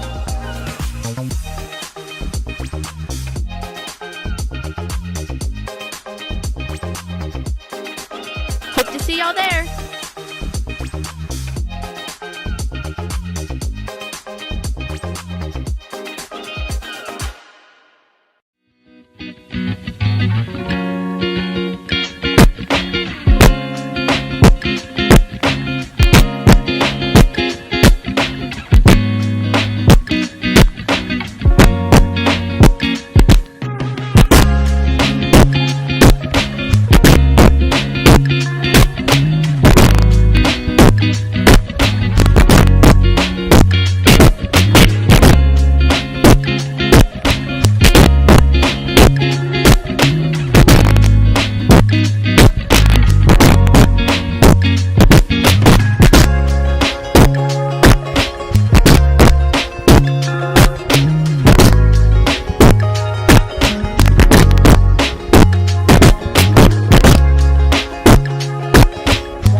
All right, ladies and gentlemen. Sorry for the technical difficulties. There's 9 minutes and 18 seconds left in the third quarter. The ball is situated on the north end. That is Pearl River's goal now. After halftime, they swap goals. So Pearl River's shooting up on the north end, and Coney Hatta Ahoyo is shooting on the south end. Ball is situated near home side, about the 40-yard line. Looks like Tiffany Regan from Pearl River takes a shot toward her goal. And her teammate picks it up, takes a shot from west to east, and she scores! She scores about 15 yards out. Once I get a name and number for that lady, I will let you know. Number 62, Denise Denson ties this game 1-1. Got 8 minutes and 30 seconds left to go in this third quarter. All right, Coney defense gets the ball out, launches it toward the south end. We're currently notched at 1 apiece with 8 minutes, almost 8 minutes left in the third. Ball sent further down to the south end of the field. Got a lot of shoving and pushing going on. And then a lot of shake, rattle, and rolling. Thought that was a shot, but Pearl River sends it back to the north end of the field. All right, we got a little scramble going on about 20 yards out near home side on the north end. That is going to be Pearl River's goal. Looks like Coney defender comes out with it, launches it toward midfield. Teammate picks it up on a one hopper, launches it toward the south, toward her goal. Ball's about 5 feet from the pole. Shot taken. It was batted down by Pearl River defensive player. We have another huddle forming. Number 30 tries to take a shot, but she was hit. Ooh. Got 5 yards out, and Pearl River, I believe that's Mulaney Billy, sends it down to the north end of the field. Pearl River shooter picks it up on one hopper. Shot is taken. A hard shot from front of the goal. Looks like Coney gets the ball on the backside, tries to launch it, but her sticks is blocked. Pearl River shoots from east to west, missed. We got a huddle going on. Another shot is taken from west to east. Ball situated on the northeast corner. Pearl River picks up the ball temporarily, drops it. Now ball is about 20 yards away from the goal. We got a host of Coney defenders. Ball pops out, and it looks like Melody Jimmy comes out with it, launches toward the south end. Ball's located at the south end of the pole. 6 minutes and 19 seconds left to go in this third quarter. These ladies are fighting for that ball right now. I believe Kane Kelly Saki for Pearl River sends it down To the north end, and it looks like a Coney defender scoops it up with one stick and launches it to the south. Conejero Hoyos trying to get another point on the board, but number 4 for Pearl River thought she had it. Emily, number 5, takes a shot but was blocked. Pearl River had it but dropped out of her cup before she can let it go. Ooh, there's a lot of shoving and pushing going on. Pearl River sends it.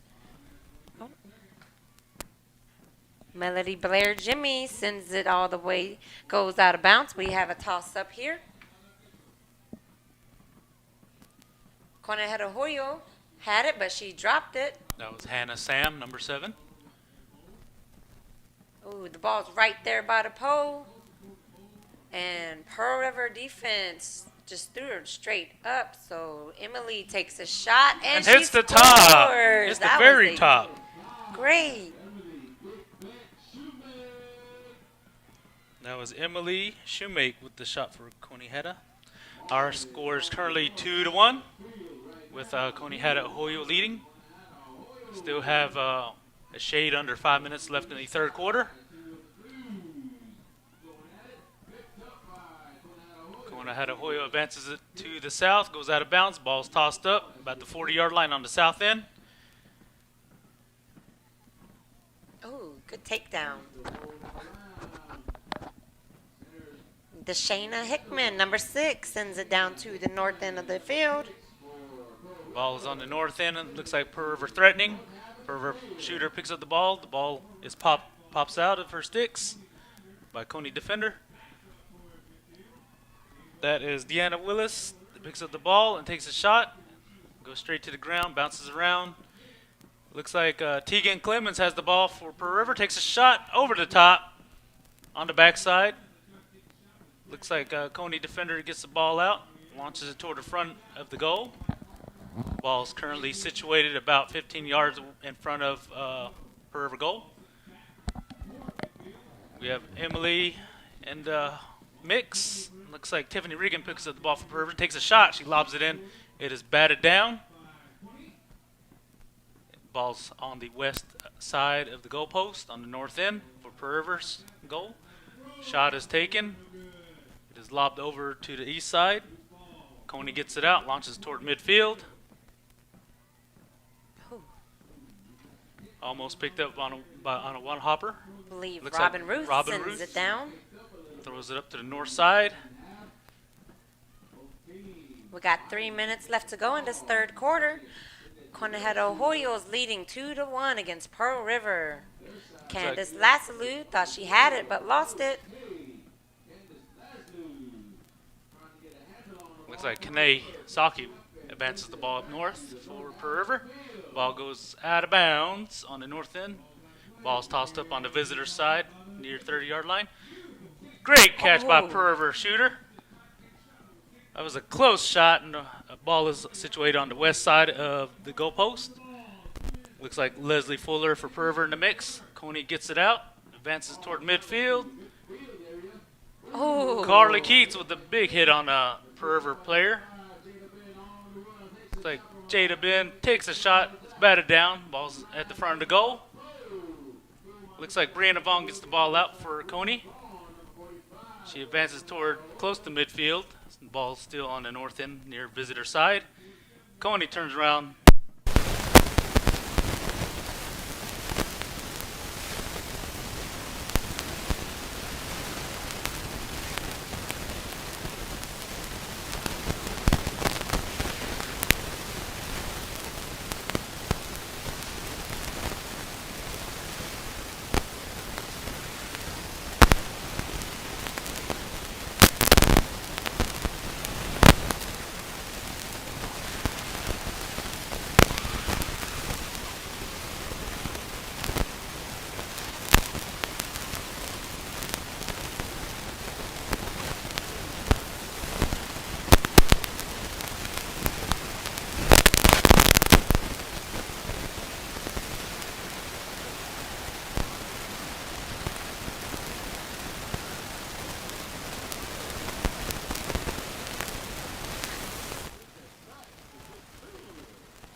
62, Denise Benson.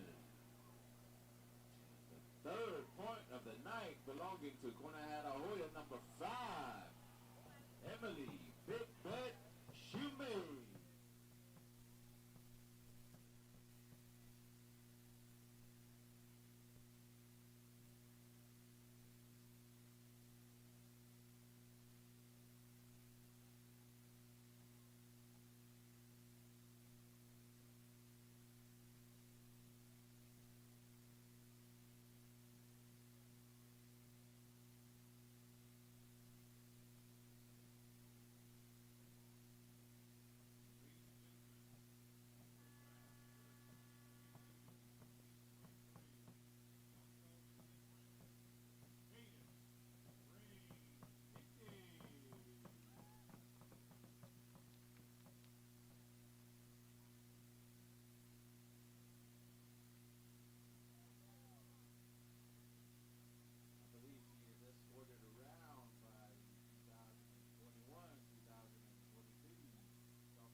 This place.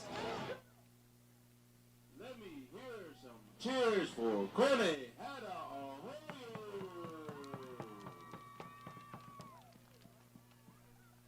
Let's hear for the blue.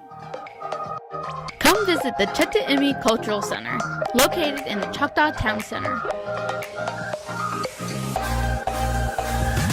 Learn more about the Mississippi Choctaw through the historical timeline on display, 8 traditional art forms, watch an informative video, and purchase cultural items from the gift shop. Open Tuesday through Saturday from 9 a.m. to 5 p.m. Tours available upon Here we go, ladies and gentlemen. 30 and 30. We are at the start of your fourth and final quarter. Quinihada leads 2-1 over Pearl River. Ball is loose on the corner. Lolly with the beautiful scoop and pickup. Sees a shot. Lost control of the ball. Goes down to the 20-yard line. Turnaround through. Can't pass loose. And Pearl River sends that ball back toward the midfield.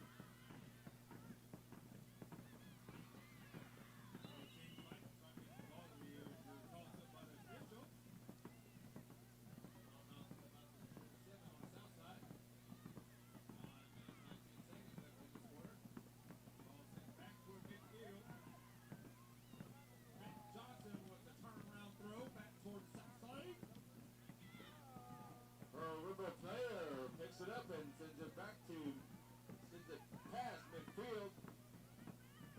Palapajioge, number 44 for Quinihada Arroyo. Willa Thomas. Oh, nice catch by Jada Bud. Took that shot.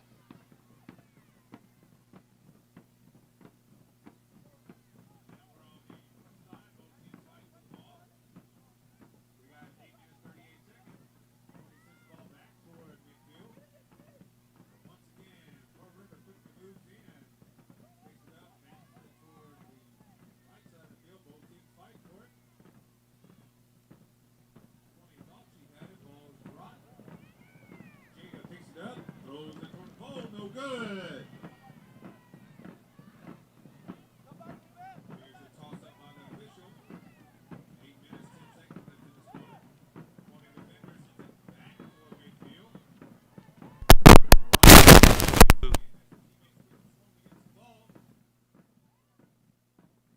Number 31, Famie Willis gets the ball out, advances ways about 20 yards. Her teammate picks it up, pops the ball out. Coney defender picks it back up, throws it toward home sideline near midfield. Looks like Coney comes out with it. That's number 13, Jessamine Thomas. Ball's Jessamine located at Thomas, the excuse me. south end of the field. Got 7 minutes and 28 seconds left to go in this game. Quinihada Arroyo's leading 2-1 against Pearl River. These ladies have been displaying a hard-fought game on both sides. Shot taken. Is way off, but goes out of bounds. We have a toss-up here.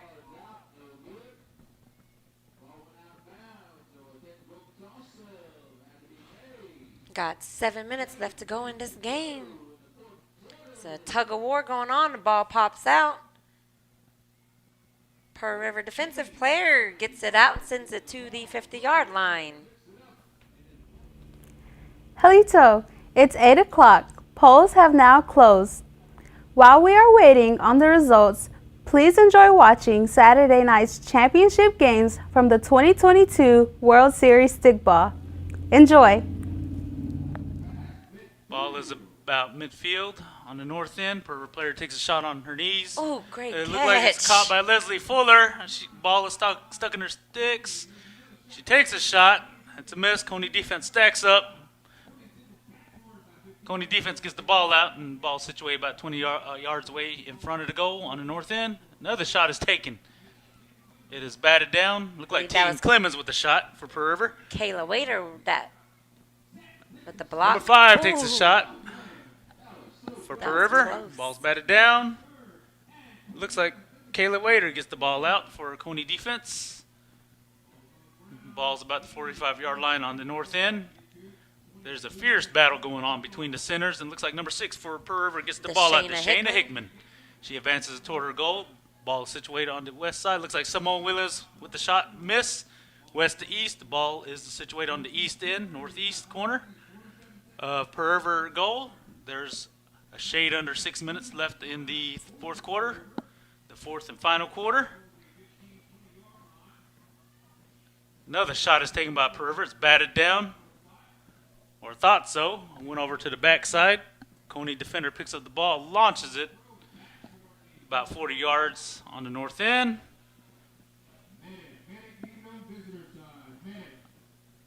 Ball is tossed behind the back by Pearl River shooter. The ball is situated on the west side of the goal post for Pearl River. We've got defenders and we got shooters all in the huddle for both teams. We are at the 5-minute mark. Shot is taken from west to east. It's over the top. Ball's about 15 yards away. Looks like Melody Jimmy gets the ball out and advances toward the south end. Emily picks it up. Number 5 for Conejero Hoyo sends it to the south end of the field. Pearl River picks it up and sends it right back down to the 50-yard line. Our ball's currently situated at midfield. And it's picked up by Conejero Coney. Hoyo.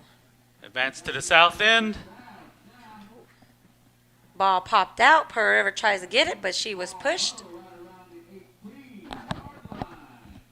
And Kelly Saki sends it out to the 50-yard line. Her teammate picks it up, advances it toward the north, near visitor side, about the 35-yard line. Looks like Brianna Vaughn sends it down to the south side. Oh, good takedown. Believe they called an infraction, though. Yeah, I believe so. So Coney defender comes out. Another one replaces her. That was the offensive side. Yes. And Pearl River sends it down. Ooh, Jada Bug, With Ben, the one number hopper. She 5. picked up one hop. And she advances it, lobs it. And a miss, no good. All right, shooter takes a shot. Ball situated about 35-yard line. Looks like long throw by Melody Jimmy to the south end for The Coney. ball is about 15 yards out. Got 3 minutes and 20 seconds left to go in this quarter. Conejero Hoyos leading 2-1 against Pearl River. Pearl River defensive player gets it towards the 40-yard line. And Conejero Hoyo center sends it right back down. Beautiful catch and shot. It was waved off by the officials. Another shot taken by Conejero Hoyo. We got less than 3 minutes to go. Shot taken. Danielle Phillips takes a lob shot, waved off by the officials. Pearl River tried to get it out, but she It looked beautiful like Tierra Joe. pickup by Carly Keats. Pearl River had it, but she was brought down. Another shot taken by Conejero Arroyo.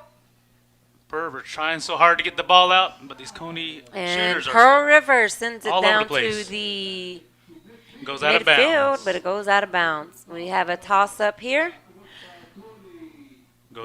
Ball goes out again on the home side. Another Near toss midfield. up. Oh, we think we had Oh, two we had- toss ups at the same time. Yep. All right, ball's tossed up by. We got less than 2 minutes to go.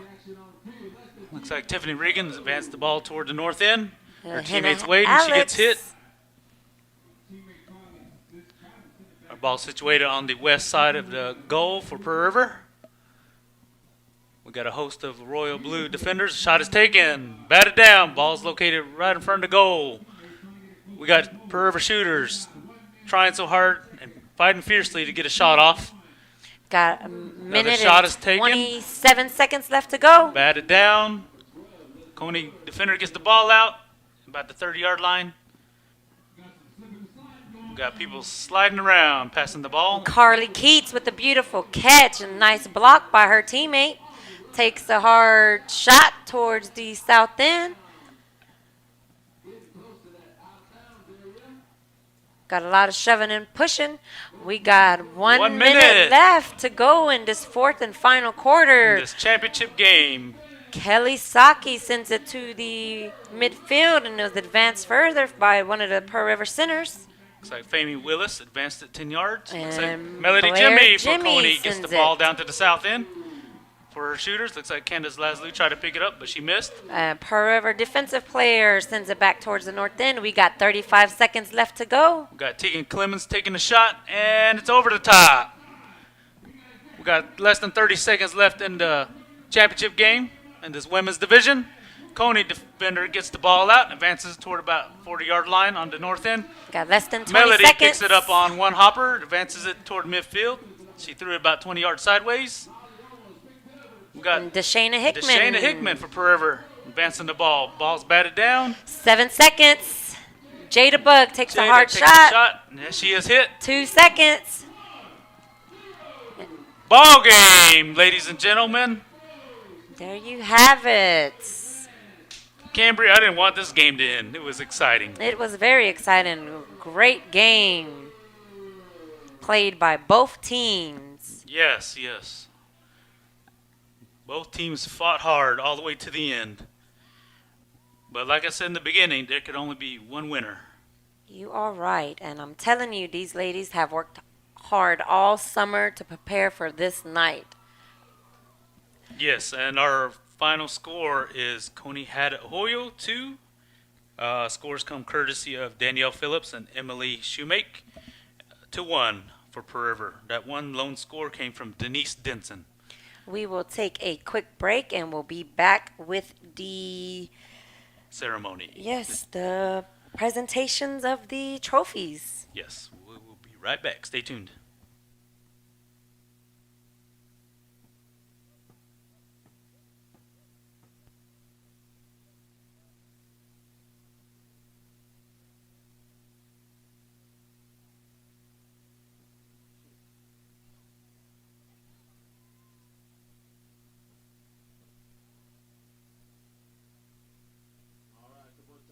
Fans once more, give it up for Coney Arroyo and Pearl River.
Welcome back, ladies and gentlemen. That was a hard-fought women's championship.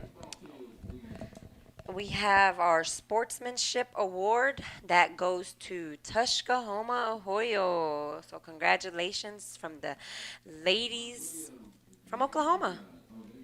They did really great this year, and congratulations. Yes, Tuskahoma Ohio advanced to the semifinals, I believe it was. Yes, they did to the semifinals. Yes, they did. And just give us a couple of moments and we will have our ceremony. Our presentation of first place champions and the runner-up, and then the MVP presentation as well. First and foremost, congratulations to both Quinnipiac Ohio and Pearl River for making it to this championship game for the first time played on Saturday night. We have Thomas Ben, the World Series Stickball Commissioner, the 2022-2023 Choctaw Indian Princess Cadence Rain Nicky, and Tribal Chief Cyrus Ben that is in the middle of the field to present the trophies.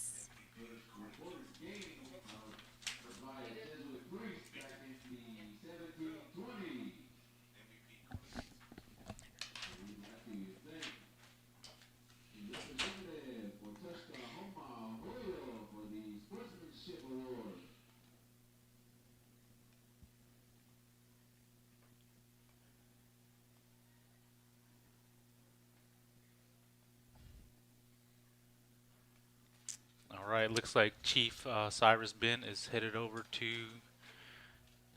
congratulate our runner-up, Pearl River. 2022 Women's Division runner-up is Pearl River.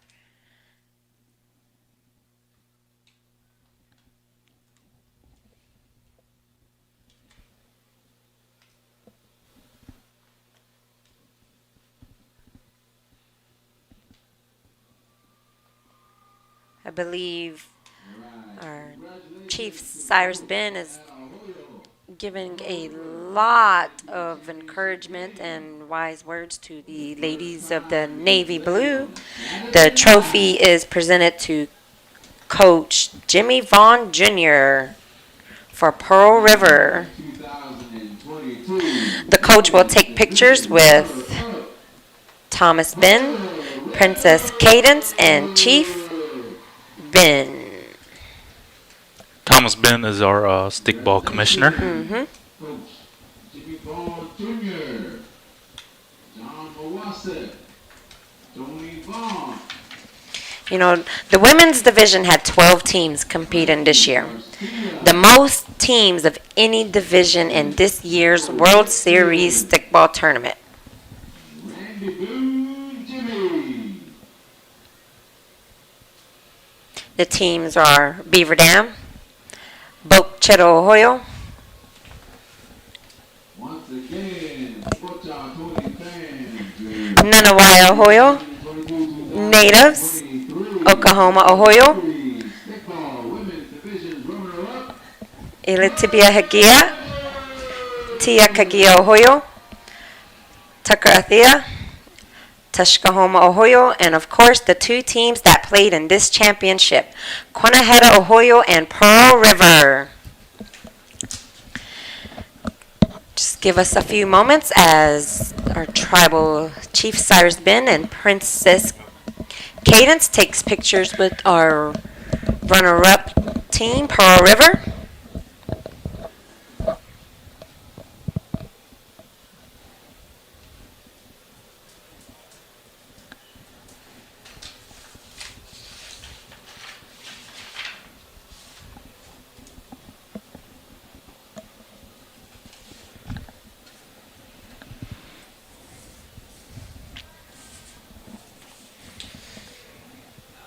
I believe we are going to have the presentation of the MVP.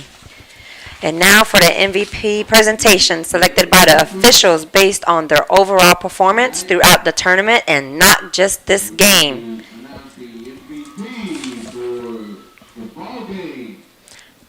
the 2022 Women's Division MVP. I feel like we should do a drum roll for this lady. Here goes. The MVP is number 59, Carly Keats. Well deserved. There is your MVP, ladies and gentlemen.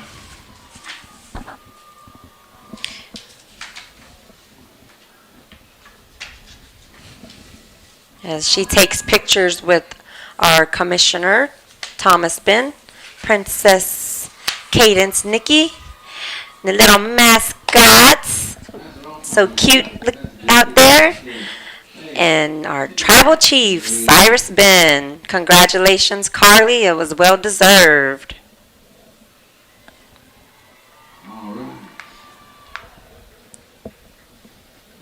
Okay, ladies and gentlemen, your 2022 Women's Division Champions, Conejera Hoyo.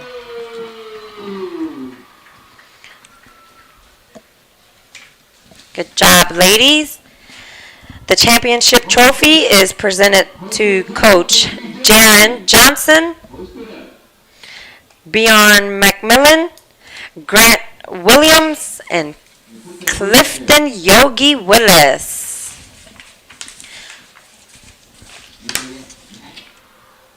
And along with the young mascots, yet again.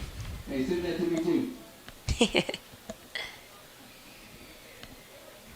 Congratulations to the Conejera Hoyo. It was well deserved. One more time. Show your love for Conejera Arroyo.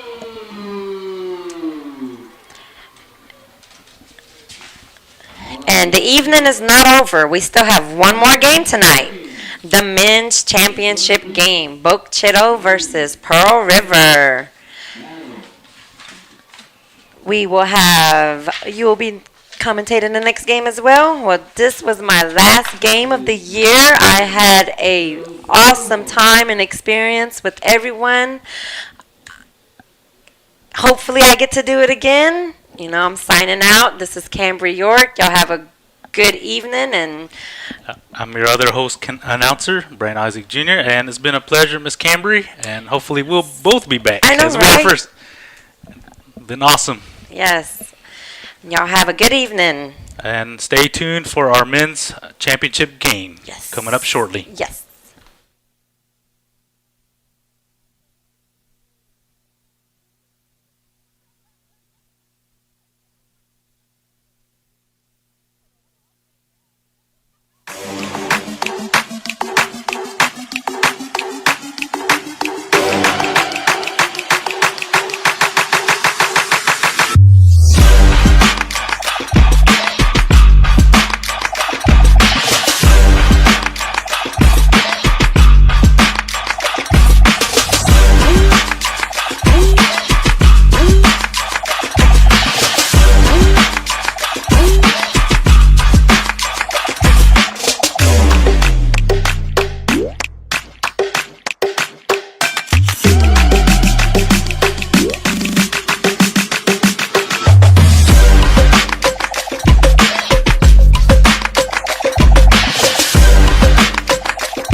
And now, everybody, welcome to tonight's final game, the final championship game in men's World Series stickball, the men's division, Bogue Chitto versus Pearl River.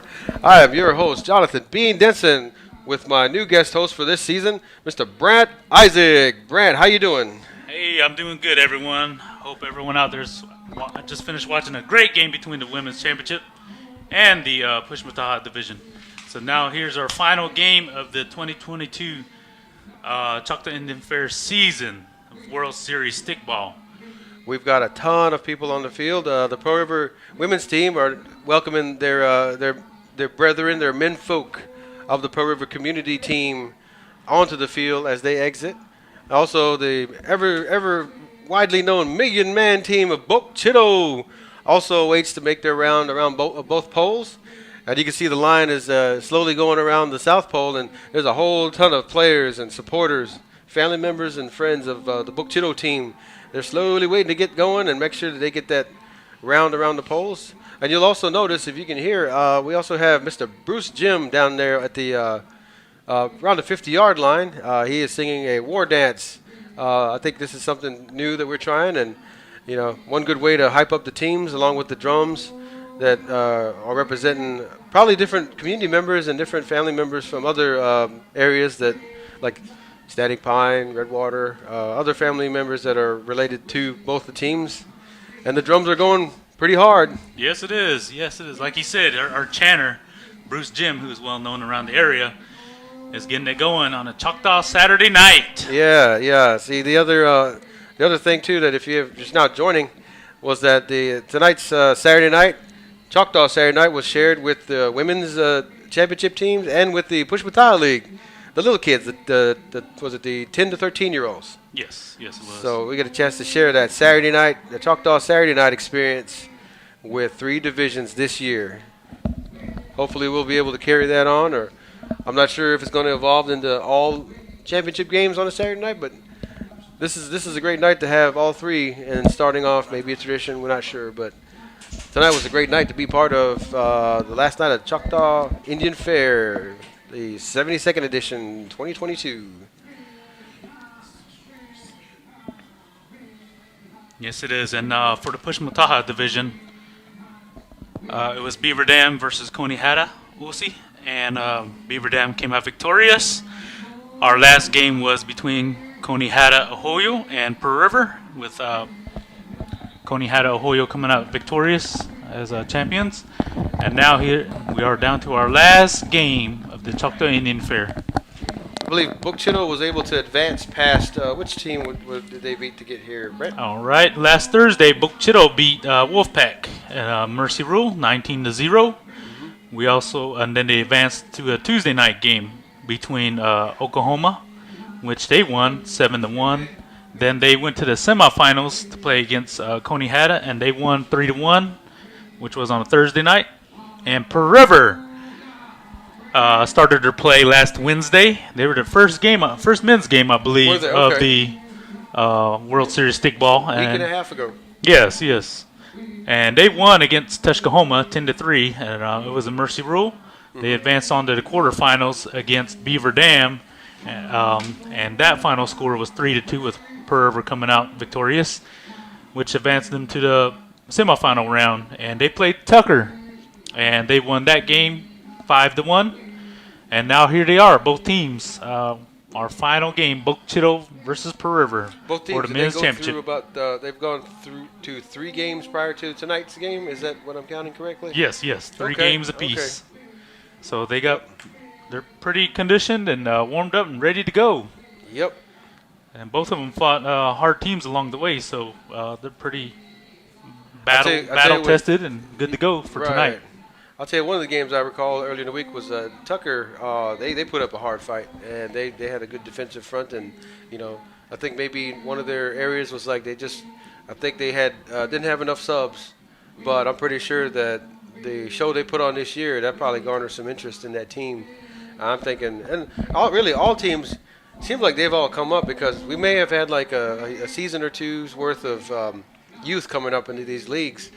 And you could see it for certain. These younger leagues that have honed their skill as youngsters and coming up through the Pushmataha and Taliukti Ishko, you could see that skill set has come up, and it shows. It shows a lot of these teams that most people would kind of underestimate over the years. You're seeing a lot of that effect take place, and it's changing the faces of a lot of these teams. Like I said, that most people would kind of underestimate. And there's much respect to all the teams. So, hopefully one day all the teams are going to be of a higher caliber that we've ever seen before. So, Yes, all comes with preparation and mentally and physically. They got to come out here motivated and prepared and ready to play. And then physically, they practice. Sometimes they practice like 4 months before this tournament. Yeah. So it all comes some with longer. preparation. Yeah. So it's just a matter of who wants it more tonight now. Yes. Tonight's going to be all about passion and who's hungrier. Yeah. But nevertheless, it's going to be a great game. It's going to be a great game. It sure is. These two didn't get here for nothing. They all had to beat somebody in advance. Great teams at that. Also, last year, this is the same showdown as last year, wasn't it? Didn't Pro River and Bokchido face off in the finals in 2021? They sure did. They sure did. And Bokchido won that championship, and they are currently on a championship three-peat. Yep. They're gunning for tonight. And Pearl River has one championship under their belt. And they're looking to unseat Bokchido if they can manage to get past that strong defense that they have by the poles. I forgot the gentleman that's the goalie. I know Keith Bell's in there, Lorenzo Bell, and another gentleman, another gentleman with a lot of height, and that's often a real tough defense to pierce through. Pearl River, they have some good shooters as well on their end, and they have a lot of strong offense. They have a lot of quick centers. Both teams are pretty evenly matched in that regard. So we want to see what happens tonight. Yes, definitely. I mean, like you said, they got key shooters like for Bokchido. They got Triandis Willis, they got Jeremiah Robinson, Cameron Samuel. Melton Robinson and Bryce Bell have been scoring a lot throughout this tournament, along with Trent Thompson and Winter Solomon. Braxton Amos posted 2 the other night as well. And Perver is a handful of their own as well. They got like Ricky Thompson, Kalen Logan, Jack Logan, and Frankie Garcia is always a threat. Creighton McMillan, Julian Willis. So there's a lot of shooters on both sides. It's just whose defense will step up to the game, and the battle is won at the centers as well. So it should be a great back and forth game. And while look, we're on there's this, all the drummers are in the center field now. I just now noticed that.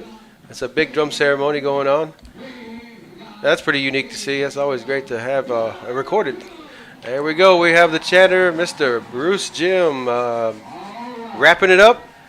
We're going to do a couple of quick shout-outs here while we got a little bit of time. Now, this is a full men's game with 4 15-minute quarters, a solid hour of play, and maybe and then some if they go to sudden death. And that would be a sight to see if they could even get to that point, or if it's going to end at regulation time. It may go a little over an hour as far as like the break times and whatnot in between. Let's see, Kelsey Steve, let's go PR. I'm sorry, that was just the previous game. I'm just doing some shout-outs off the top of these menus. Dale Thomas again. Hey, Kilo, the Battle of the River and the Flood. Yep, sure thing, sir. Michael McMillan, welcome, Mr. Bean and Brett. Hey, welcome. Hey, Mike. Mike. And we got Tamika Bell saying hey, and then Rosa Thompson. We got Marcus Vaughn. She said, hey, Jack Sparrow, cheering loud from Tucker, Mississippi. Hey, La Rosa. And you said... La Rosa. Marcus Vaughn. Let's go, Bokchido from Anadarko, Oklahoma. And let's see, we have a few messages. Tamika, let's go BC, hold it down. Paul Boutwell, we need that 4-peat. Glenda Deer, let's go. Kashun Isaac, thank you all for tuning in. All right, and also I would love to do a big shout out to Abram Matthias Isaac over at Phillips Academy in Massachusetts. He's there for MS Squared, a math and science school. So shout out from mom and dad from the booth. Good luck out there, sir, with whatever competitions you guys got going on. Oh, yes. And then let's start off with Bogue Chitto coaches, Craig Morris and Van Morris. And for Pearl River, we have Randy Jimmy and Jimmy Vaughn Jr. All right. And Looks like we are a couple minutes away from getting our game started. And Yep. this is going to be a fast-paced game. high octane and Yes. lots of action. It's going to be a lot of flying, a lot of hitting. And we'll And see hopefully who a lot of wants it the scoring. most. Yeah. Looks like the players are oriented in the direction they're going to guard, so I can see that tall goalie, number 89. Looks like he's going to be, Pearl River will probably be shooting to the north, and I think Bogue Chitto is going to be shooting to the south. We got to do that 30 and 30 count here. And once the officials get ready to rock and roll, we're going to see the battle, like Mr. Dale Thomas said, the battle of the river versus the battle of the floods. This is going to be a splash of a game. I good one. That's a good couldn't one. come up with anything better. My bad. No, this is going to be great. This is going to be good. God, how many players do they have in Bogue Chitto? How many's on the I roster? count 1,000,001. 1,000,001. Yeah. I would say current they have like about 150. Uh-huh. No, about 120 on the roster, but yeah. they probably have on the field maybe about, I would say about 90. Yep. All right, they're doing their counts right now. Make sure we have 30. Well, I had my Apiece. what you call mixed up. So Bogue Chitto will be shooting to the north, and Pearl River will be shooting to the south in this first half of your championship ball game. Also, another shout out from Tracy Charlie. Happy birthday to Jordan Frazier. All So right. happy birthday, young lady. And we have shout out for Mr. Darren Puff Tubby. I hope both teams just have fun. It's always fun to be out there. It's always fun. Alrighty. All right, Mr. Puff. looks like Chief Ben is out there. He's going to be doing the ceremonial toss-up for this championship game. Oh, sorry about that. Oh, you Send good? Mr. Puff. Oh, that's yeah. Oh no, that's no. We do with that one. Puff the Magic Dragon. Lives in the grass. I was like, Michael he lives down the road, Mendez. hey. Oh, he does. Okay. Let's see. We're gonna get that 30 and 30. Everybody ready to rock and roll. Ready to rock and roll, Mr. Bean. Yep. Wonder if old Brett will come out and do a guitar solo on one of the camera stands for the game. He might be out here watching the game. You never know. Shoot, Bogue Chitto might have recruited him. We might be down there ready to play. Yes, and then let's see. Bogue Chitto is the home team, as they were on top bracket, and then Pearl River's going to be the visitor team on the far side. Pearl River's going to be shooting to the south, and Bogue Chitto to the north. And if you're watching the YouTube stream, on your left is going to be Bogue Chitto goal, and on your right is going to be Pearl River goal. All right, Pearl River has one too many players. The ball is about to be tossed up by Chief Ben. And here we go, ladies and gentlemen. The last game of 2022 Choctaw Indian Fair. The men's championship between Bogue Chitto and Pearl River. Oh, almost picked up by Pearl River, but it just came out of his sticks. I think this year the commission may have put a little too much grease on those stick balls. There've been a lot of balls flying out of the cups on the back throw sometimes, but Chita's got there's a little body check right there. That's a tough huddle right there. Yeah, 132 finally gets it out for Bogue Chitto. Now we're going to the north. That was no name for that one. Okay. We'll just try to name. Pearl River center tries to get it out, but sort of disrupted a little bit. Number 2 Looks gets like it in there. Dart advances toward the north end. Oh. The quick shot is taken from west to east, and the ball is situated on the west side near visitors' corner.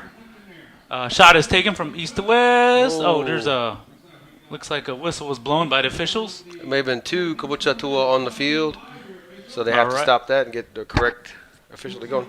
All right, shot is taken. Whoa. Ball is batted down by Pearl River. Ball is on the west side. Wow, was that quick sticks on that one? Yes, it was. He threw it backwards, and Jack Logan was there to scoop it up. Fast Jack on the track right there. He gets the ball over there to the south side, and the shooters are taking position. They're trying to challenge that defense, but there we go. We're coming back to midfield from the south. Book Chitto was able to recover, almost overshot the ball. He was on the ground giving a good effort. He's still on the ground, but he's down in the mix over there in that big hole that's forming on the visitor side of the track. Pearl River gets it on back down to the south side now. We have shooters taking position. Strong shot, but it was no good. And another shot followed up by number 19 on the west side. Batted down by big Keith Bell over there. And it's on the front of the goalpost. Looks like Lummy. He Gets takes the ball it on over down. to the north side. He just flicked it And over it's his caught head. by his teammate. Ulrich. Teammate takes a shot, and he misses. Ball's out of bounds on the north end. Ball's tossed up. It's on the backside underneath the field goal. Book Chitto shooter's scooping around. Takes a shot. It's batted down. There's a huddle forming on the west side. Oh, ball went Shooter way. gets it, takes it, and is tackled. The shot is taken over the top. Ball bounces on the east side. Shot is taken. Hard shot taken. Goes out of bounds. Ball's tossed up on the northwest corner. We got a Book Chitto shooter out there backing up. Takes a lob shot over the top. Pearl River stacking up on defense. All right, Pearl River gets the ball, advances to the 35-yard line. Looks like Lummy is there to take another shot. Ball's batted down. Pearl River defense gets it out and throws it toward midfield. Looks Riggin like in the Keith area. Riggin. We're about the 45-yard line. Looks like 19 Like overshoots it. Kashawn Isaac. And we got big number 40 in there, but I can't see the gentleman's number. Number 20 sends it on to the north again for Book Chitto. Shooter takes a shot. Ball lands on a back. Oh, no, it's batted down. Big 42. Swatted. SWAT team's out there, as Bean would say. All right, ball's batted to the west side, near home side for Book Chitto goal. All right, Pearl River defense gets the ball out and advances about 20 yards in the air. All right, Pearl River gets it out, throws it toward midfield. We're right at the 50-yard line, almost 20 in the area. Riggin in the area for Pearl River. Ball disrupted out. And the ball goes up by your official. They're number at about the 45-yard line now. And everybody keeping the ball disrupted, but no, they're not able to. And it goes to the backside of the South Pole. Pearl River threatening to score. And Book Chitto is taking the defensive stats with 2 sticks up. And we got big, tall Keith in the mix over there. Probably ready to spring up and swat that ball away if need be. And a lot of bodies colliding. Book Chitto is able to get it out of there for the defense, and we're in midfield. Ball lands about the 45-yard line on north end. Book Chitto goal. Pearl River quickly advances to the south. Pearl River did a quick, good block for their one guy to get in there. Oh, overshot, but the ball is rolling right next to 19. And Lummy's playing soccer with the ball. He kicks it toward midfield, and he is hit. Book Chitto defender picks it up. Number 11 takes a shot.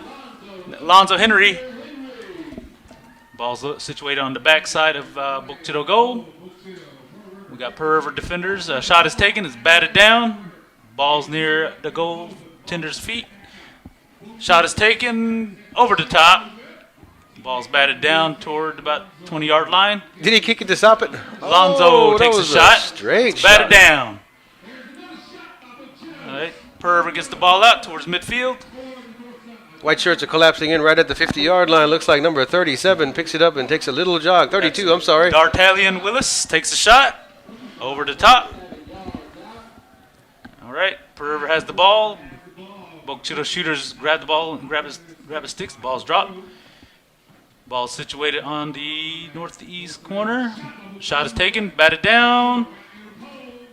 Pearl River gets the ball out toward midfield. We're about the 48-yard line, and the ball is getting fought for. Returned over there right near where Keith is, probably about 15, not even 10 yards out. The ball looks like it's in the danger zone. It may have been kicked or batted out. We're about the 20-yard line. There's a body check right there, and the ball keeps rolling.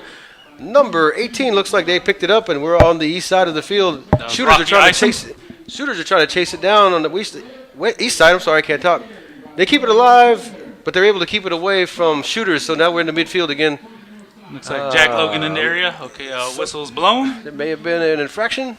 I believe so. The ball's tossed up on the north end, near visitor side. Jack Logan's jumping up, trying to get the ball. There's a hole forming. Pearl River gets it out. Center shoot it on down there. We're about maybe within 10 yards away from the ball. Now it's about at the 5-yard line, but it's over there way on the visitors track. Lob coming in from the east side, but it lands short. And Book Chitto's quickly to get it out of there. Midfield action right now. All right, ball's located at midfield. We've got a huddle going on.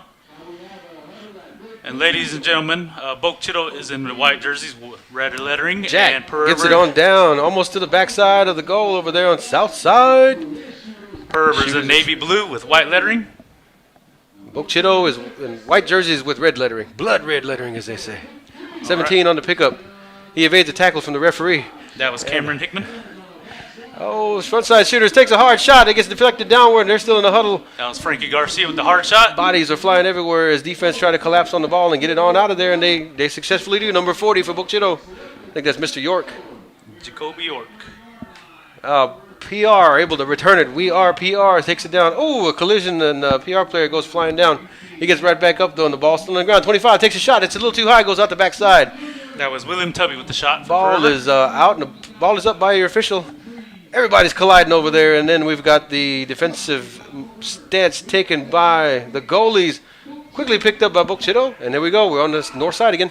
That was a long throw, about 50 yards in the air. Ball is situated about 20 yards from the north end. All right, Bogue Chitto gets the ball, is hit. Body check. No cash. All right, ball picked up by Jack Logan. He advances to the south. Fast Jack on the track. It's right there about the 5-yard line.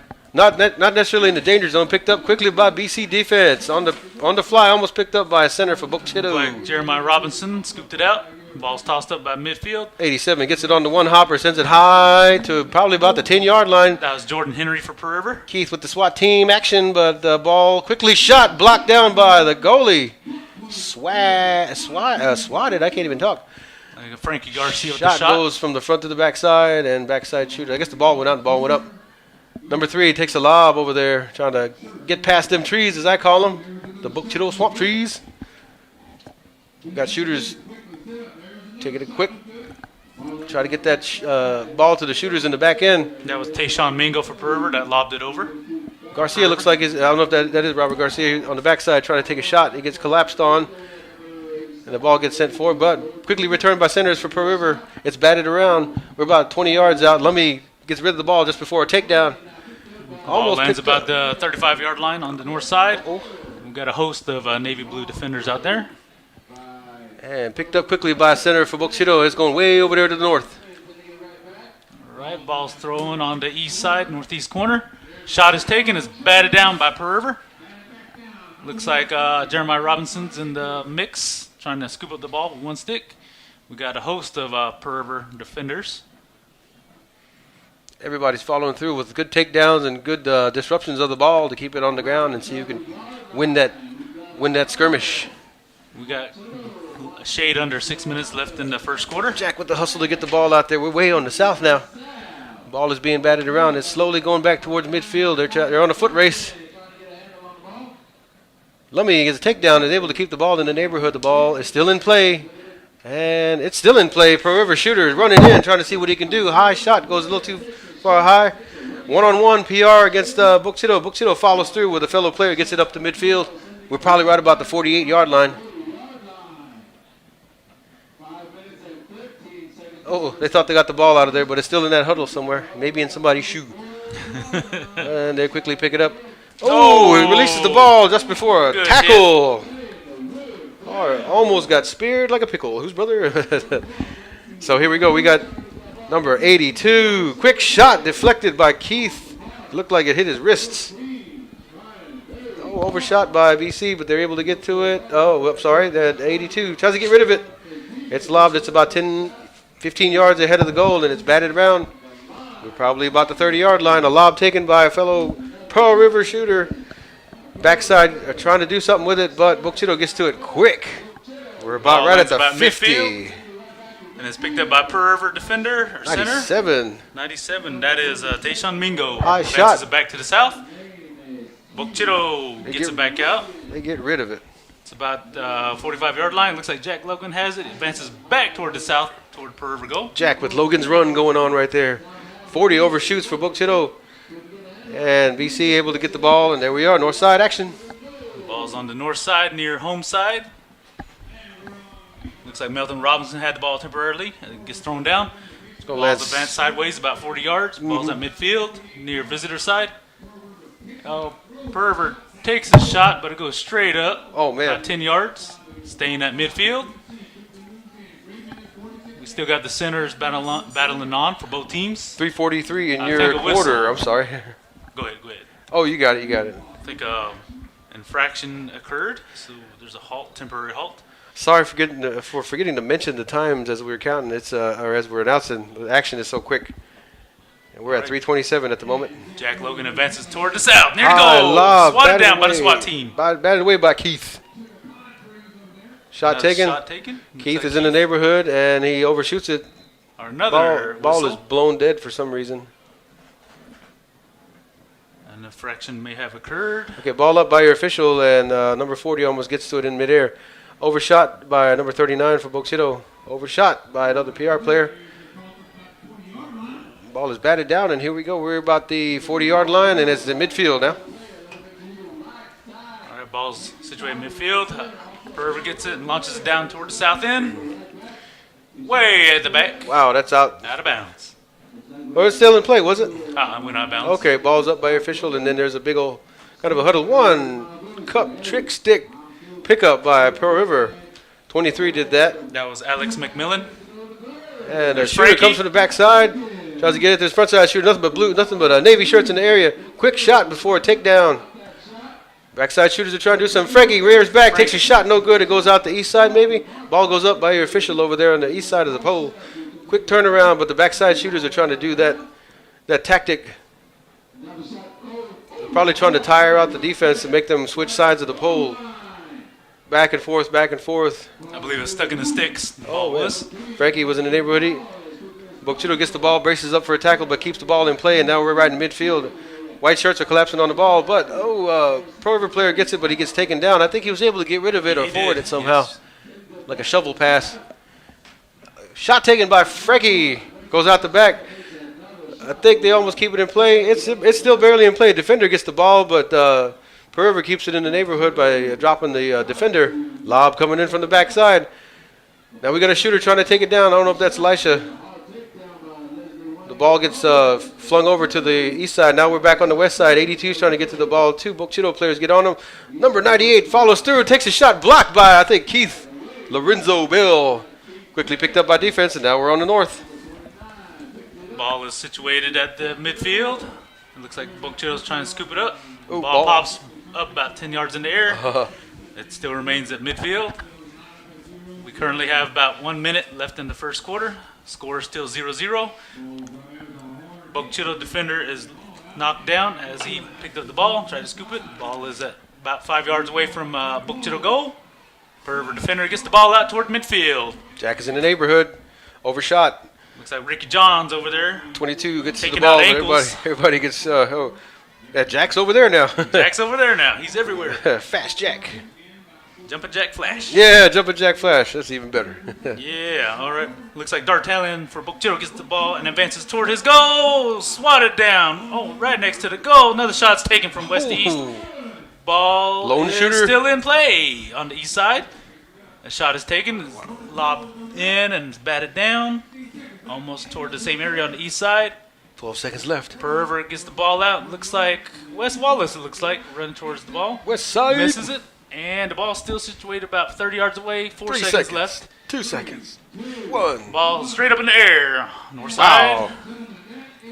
That is the end of the first quarter in the men's championship of World Series stickball between Bochito and Pervert. Score remains 0-0. Get ready, though. Those shooter sticks are getting hot. They're getting warmed up, and we all got a matter of time before they start hitting. We'll be back in a minute. Yes, sir. We'll be back in a sec.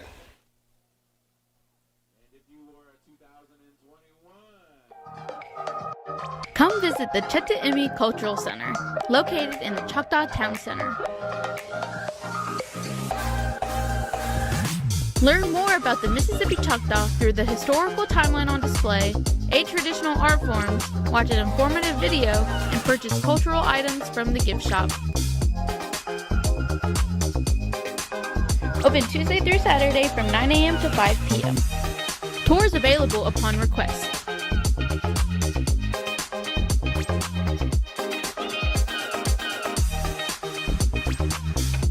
Make sure you stop by the Tututimi Cultural Center.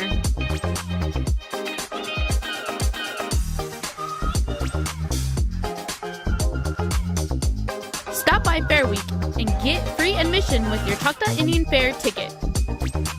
The Tututimi Cultural Center will be open Wednesday through Saturday, 9 a.m. to 5 p.m.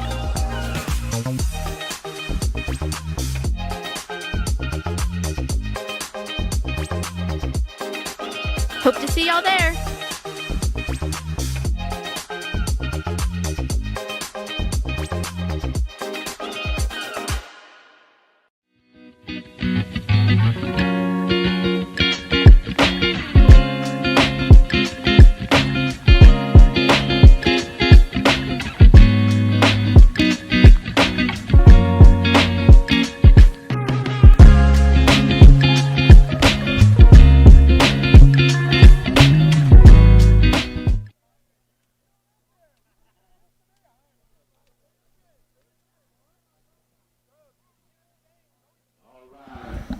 All right, Kabucha fans. I can't even talk. Kabucha fans.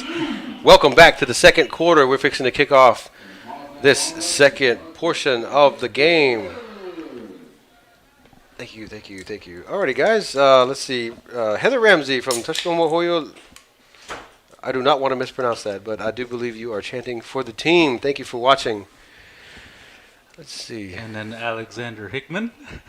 That man said his Shout out. brother. Yeah. Marshall Bell. See, Philip McMillan Jr., Pro River. Shout out to number 23, Alex McMillan. And Chris Jefferson. Lito from Oklahoma. Jackie Williams. Cherish Sampson.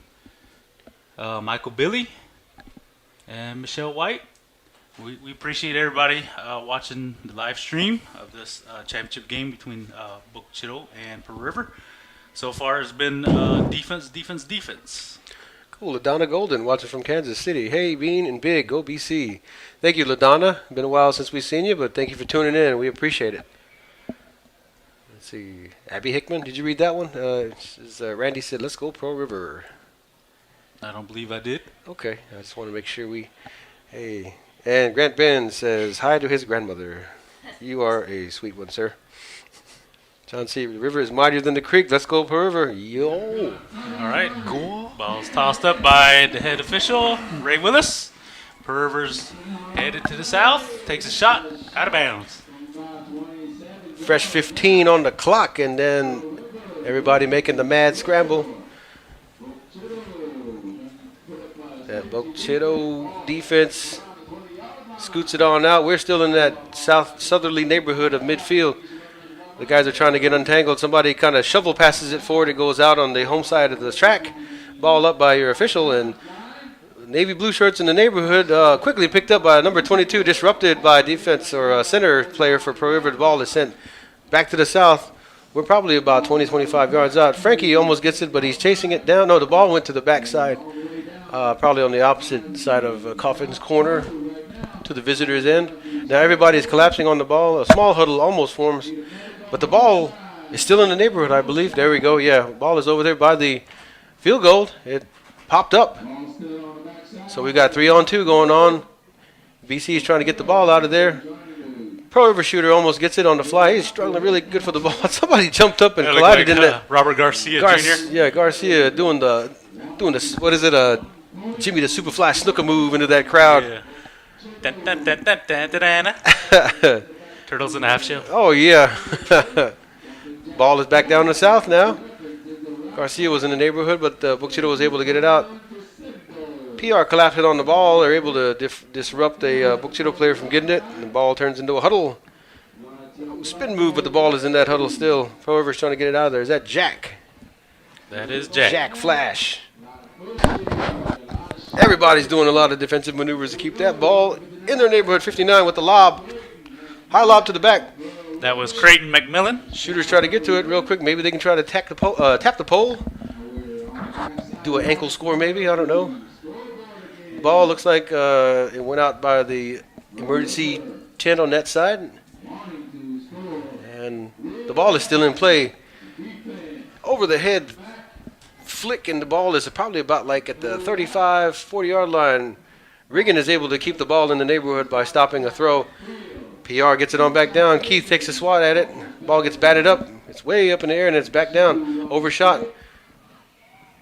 Bokchito still on the ground, able to keep control of it and forward it to midfield. Collision right there keeps the ball in that neighborhood. 74 almost got it, but taken down by a good defensive maneuver. The ball rolls out. Sticks are everywhere. People are going to one-cup it. Bokchito almost collides into another player while they're trying to go for the ball, but here's a big huddle forming. PR quickly. Oh, I thought they had it, but Bokchito is able to return it. They're on the north side now. Like Bryce Bell advances to the north. We have the ball about 10 yards away from Bokchito goal. They're threatening to score. Another shot. A shot is taken over the top, out of bounds. Ball's tossed up near the goal post on the north end of Bokchito goal. Ball's lobbed up. It's short. It's on the east side. We got Bokchito threatening. They're only 5 yards away. We got Pearl River defense stacking up. They're like in that danger zone, huh? Maybe. They sure are. We got bodies on the ground. We got Pearl River defender getting the ball out about midfield. It looks like D'Artagnan scooped it up, throws it back down to his shooters, and is near the goal again. He's getting close. Yeah. Shooting it from far away. And looks like Pearson Farr picks up the ball. Ball pops out of his sticks, grabbed by a Pearl River defender. Ball is on the west side of the Bokchito goal. Pearl River gets the ball out toward midfield. Looks like Sage Jimmy tried to bat it down, but he missed. Centers are collapsing in on it, and to see who wins that battle, the ball goes a little further south, but it's still within reach from Pearl River to get to it. Takedown as the ball is in the cups of a Pearl River center. The ball rolls back, shot taken from the front end. It goes, looks like it goes all the way out. So ball goes up by your official. We're by the right side upright. Shooters are trying to close in on the ball. They overshoot. BC defense gets it out of there. It lands and it rolls. We're right up the middle of the field. Looks like Jack Logan thought he got it out. Ball fell out of the sticks. We're out there in the front of the pole. Shooters try to bat it down. Number 25 Shot is takes a quick taken. shot. It's a little too high, though. That was William Tubby for Pearl River. Shooters are around in the corner, but the ball is on the ground. Bokchito gets the ball, but they disrupt it. They try to keep a neighborhood high shot taken from the backside. Keith swats at it. Looks like the shot was caught. Maybe taken from the east to the west, and the ball went out, and then the ball goes up by the official. We're by the left side, right side upright. West side shooters get to it. 39 almost had it. Takedown right there. Number 40 gets it forward. No, he didn't get it. It's still on the ground, and they're fighting for it. And number 2 or number 3. That was a good block. Box out by Bokchito and his teammate. Number 3 able to get it in there. Ball situated on the north side. He's advanced that back down south. 19 in the neighborhood. Fellow Going Pearl out of player bounds. gets it out, but it falls out. Ball up by your official. 87. Keeping the ball on the ground. Looks like Lummy got it out of the huddle. Advances toward the north. About the 20-yard line on the north side. Bokchito thought he had it. Takes a shot, but Pearl River defender gets it out toward midfield. His teammates there waiting. Advances it 10 yards to the south. We currently have a shade over 9 minutes left in the second quarter. High lob goes to the backside. Next number, is that Chico? No, that's not Chico. Ooh, push out by defender, number 25. Slides in, grabs the ball, takes a shot. And Bokchito overshoots the ball. I think it's still in play now. Frankie lobbed it over his head. Oh, wow. Okay, good way to keep control of that ball in the ball game and not stopping the pace. Bokchito defense is collapsing in on it. Shooter evades a tackle, evades another tackle. High lob. Looks like it's batted away, but it's right in front of the goal. It's in the danger zone.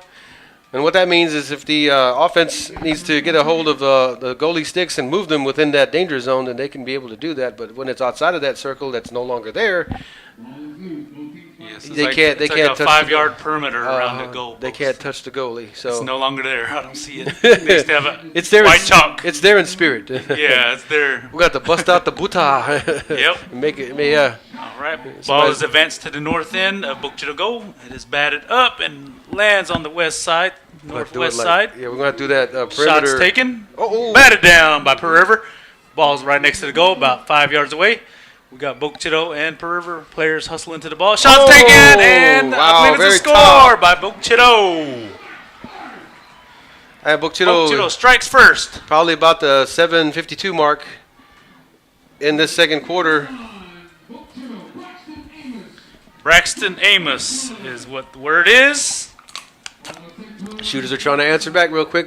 The ball is batted all the way to the visitor side. They go out of the track, and ball is out, ball is up.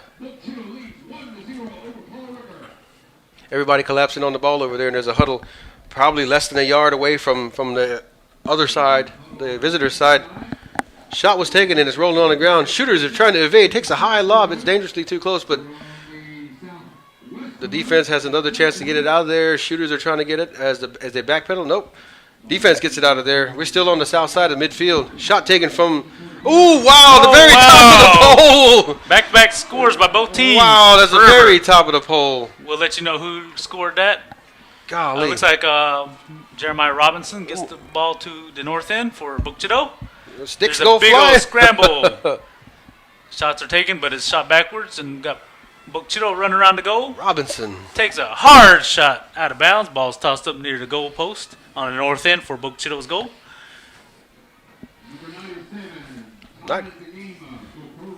97 for PR. For Per River, that is Tayshawn Mingo. Wow, that was a- scored for Per River. So we're notched at 1 with 6 minutes and 20 seconds left in the second quarter. Pearl River not letting up, and they're still firing. Both Now teams we're on put the- it on a good show. Oh, disrupted by Pearl River offense. 25 takes another shot. It goes low. I think Lorenzo William was in the Tubby. area. They're scrambling for it on the ground. Number 40, he got rid of it. We're right at the middle of the field. Halito, and welcome back. Here are the unofficial results from all tribal communities for the 2023 tribal election. Here are the unofficial results from the Bukchido community. Ronnie Henry Sr. with a total of 298 votes. Natasha John with a total of 87 votes. Davida McClelland with a total of 45 votes. Here are the unofficial results from the Bukhoma community. Michael Briscoe, 54 votes. Kimo McCombs, 4 votes. Fernando Nicky, 27 votes. Bertie M. Steve, 55 votes. For the Conehatta community, here are the unofficial results. Roderick Anderson, 105. Eric Billy Sr., 11 votes. Troy Chickaway, 37 votes. Rocky Isom, 50 votes. Roddy Nicky, 104 votes. Henry Shoemake Sr., 4 votes. Jesse Thomas, 20 votes. Timothy Thomas Sr., 111 votes. Wilburn Williamson Jr., 49 votes. Here are the unofficial results from the Pearl River community. Norma Bacon, 17 votes. Melinda Ben, 83 votes. Robert Ben, 45 votes. Kevin Briscoe, 38 votes. Oretta Conrad, 49 votes. Robert Garcia Jr., 26 votes. Nigel Gibson, 211 votes. William Isaac, 54 votes. Jimmy Jim, 11 votes. Alan Jimmy, 18 votes. Kyle John, 16 votes. James Johnson, 17 votes. Robert Dean Martin, 50 votes. Lola Parkerson, 120 votes. Austin Tubby, 7 votes. Lakeisha Wallace, 84 votes. Barbara Wesley, 26 votes. Christopher Willis, 9 votes. Joshua Willis, 16 votes. Raymond Willis Jr., 79 votes.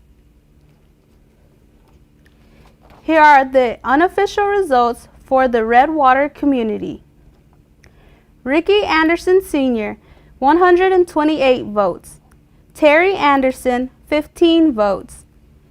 Darian Edwards, 21 votes. Tia Grisham, 72 votes. Richard Isaac, 100 votes. Samuel John, 102 votes. Randall Shoemake, 56 votes. Anthony Steve Jr., 39 votes. Valerie Sutton, 7 votes. Jeremy Wesley, 20 votes. Michael Willis, 29 votes. Here are the unofficial results for the Standing Pine community. Jarek Anderson Sr., 39 votes. Jonathan Denson, 27 votes. Benjamin Favre, 73 votes. Ashley Primer, 23 votes. Richard Saki, 130 votes. Here are the unofficial results from the Tucker community. Brian Davis, 34 votes. Wilma Simpson Macmillan, 110 votes. Layla Taylor, 19 votes. Kevin Taylor Sr., 46 votes. Ashlyn Willis, 24 votes. Dorothy Wilson, 112 votes. Here are the unofficial results for the tribal chief. Phyllis J. Anderson, 1,023 votes. Tarina K. Anderson, 141 votes. Cyrus Ben, 1,872 votes.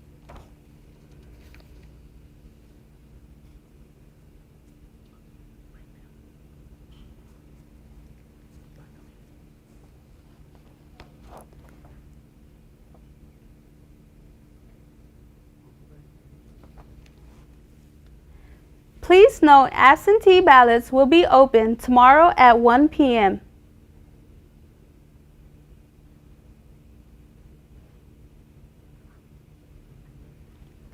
There you have it, and thank you for joining us tonight. I hope you all have a great night. Thank you. Centers are collapsing on it for both sides, and it's sent back down to the south. Pearl River trying to work the defense good for Book Chitto to see if they can wear him down and keep him from jumping too high. Big huddle over there on the east side. Book Chitto gets it up off the ground before a takedown and right back smack in the middle of the field again. I think that's Fast Jack on the track. He overshoots it, but a fellow player almost got it. And PR gets it. They get going. High lob. Ooh, a little too close. It's batted around on the backside. We're on the east side of the field. And a back pedal shot swatted away. But the ball is on the ground. That looks like William Tubby with the shot. He maintained poise and he was able to shoot takedown or a disruption of the ball. It looks like the ball is barely hanging on and it's still in play, and they're able to get rid of it barely. It's still in play over there. There's just a cluster of centers and shooters.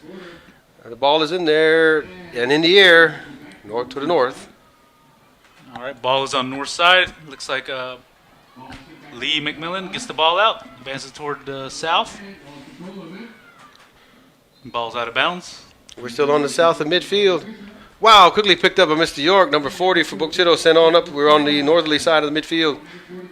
Ball's about on the home side. Looks like Jack is running around with the ball. He advances back toward the south. Did a good box out maneuver and picked that ball up on the back pedal. We're about the 49-yard line, or 45-yard line, I'm sorry. Shot sent to the west side, batted down by Lorenzo. We've got two defenders standing by the goal post.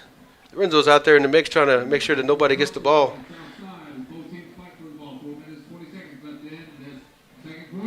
Oh, there may be an infraction. Looks like possibly an early hit. So shooters and defenders all collapsing on the ball. A defender is able to try to get it out. Follow-up defender gets it for Book Chitto. We're probably about 35 yards out. They collapse on the ball. That looks like, Ricky. Ricky Jones. Quickly picked up before the shoulder check. North side action now. All right, ball's on the north end. Looks like number 22 for Book Chitto thought he had it. Shot is taken, lobbed over. Perver thought he had it. He dropped it. We got Book Chitto threatening. They take a shot. It's batted down. It's on the west side of Book Chitto goal, near home side. Looks like Perver is trying to get the ball out. Book Chitto is trying to keep it on their end. Referee trying to stay Book on Chitto that. takes a shot. That's Melton Robinson with the shot over the top. The ball lands on the northeast corner. And Perver thought he had it, threw straight to the ground. Huddles Foreman on the east side. Looks like Winter Solomon with the shot on the backside. It's near the goal. We got a host of Perver defenders there. Now we got some Bookchido players, shooters coming in. Ball pops up. Looks like Jack has the ball. Just under 3 minutes in your He quarter. spun around and advances it toward the south. Ricky looked like he almost had it, but it's over there about 10, 15 yards out from the goal on the south side. Big old huddle forming over there. Keith taking a defensive stance so that way he can probably lay somebody out. Backpedaling for PR. High lob to the backside.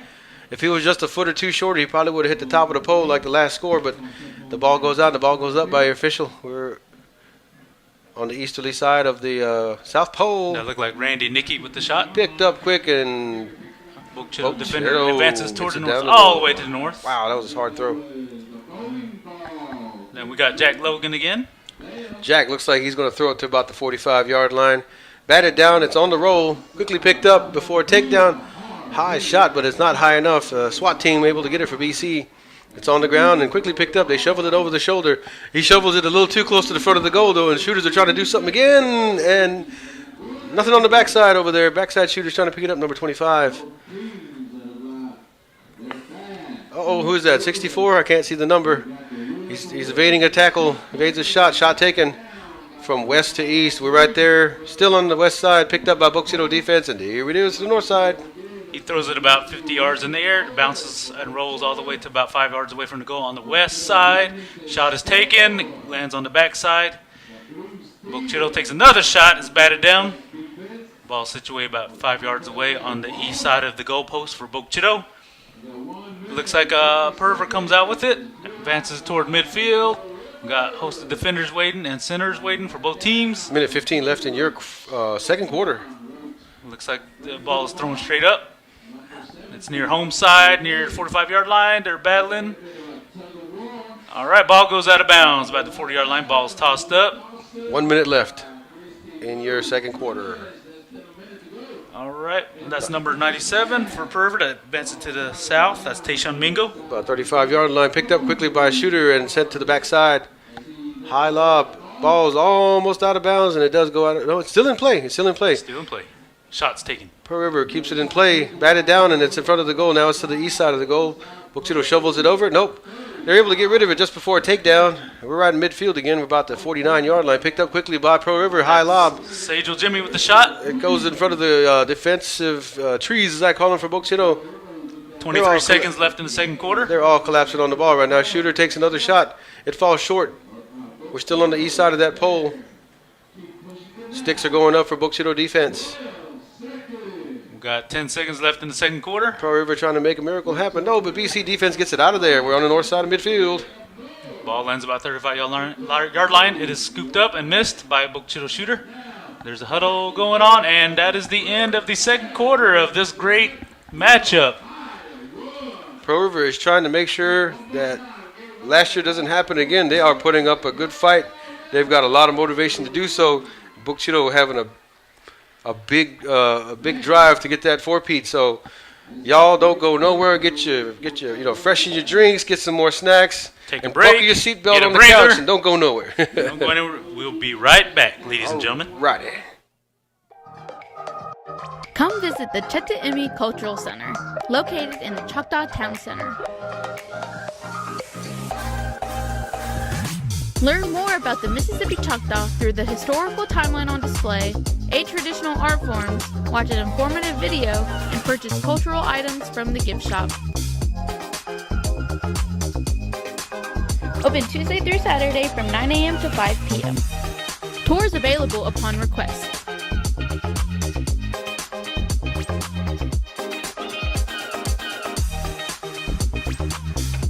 Make sure you stop by the Cheta'imi Cultural Center.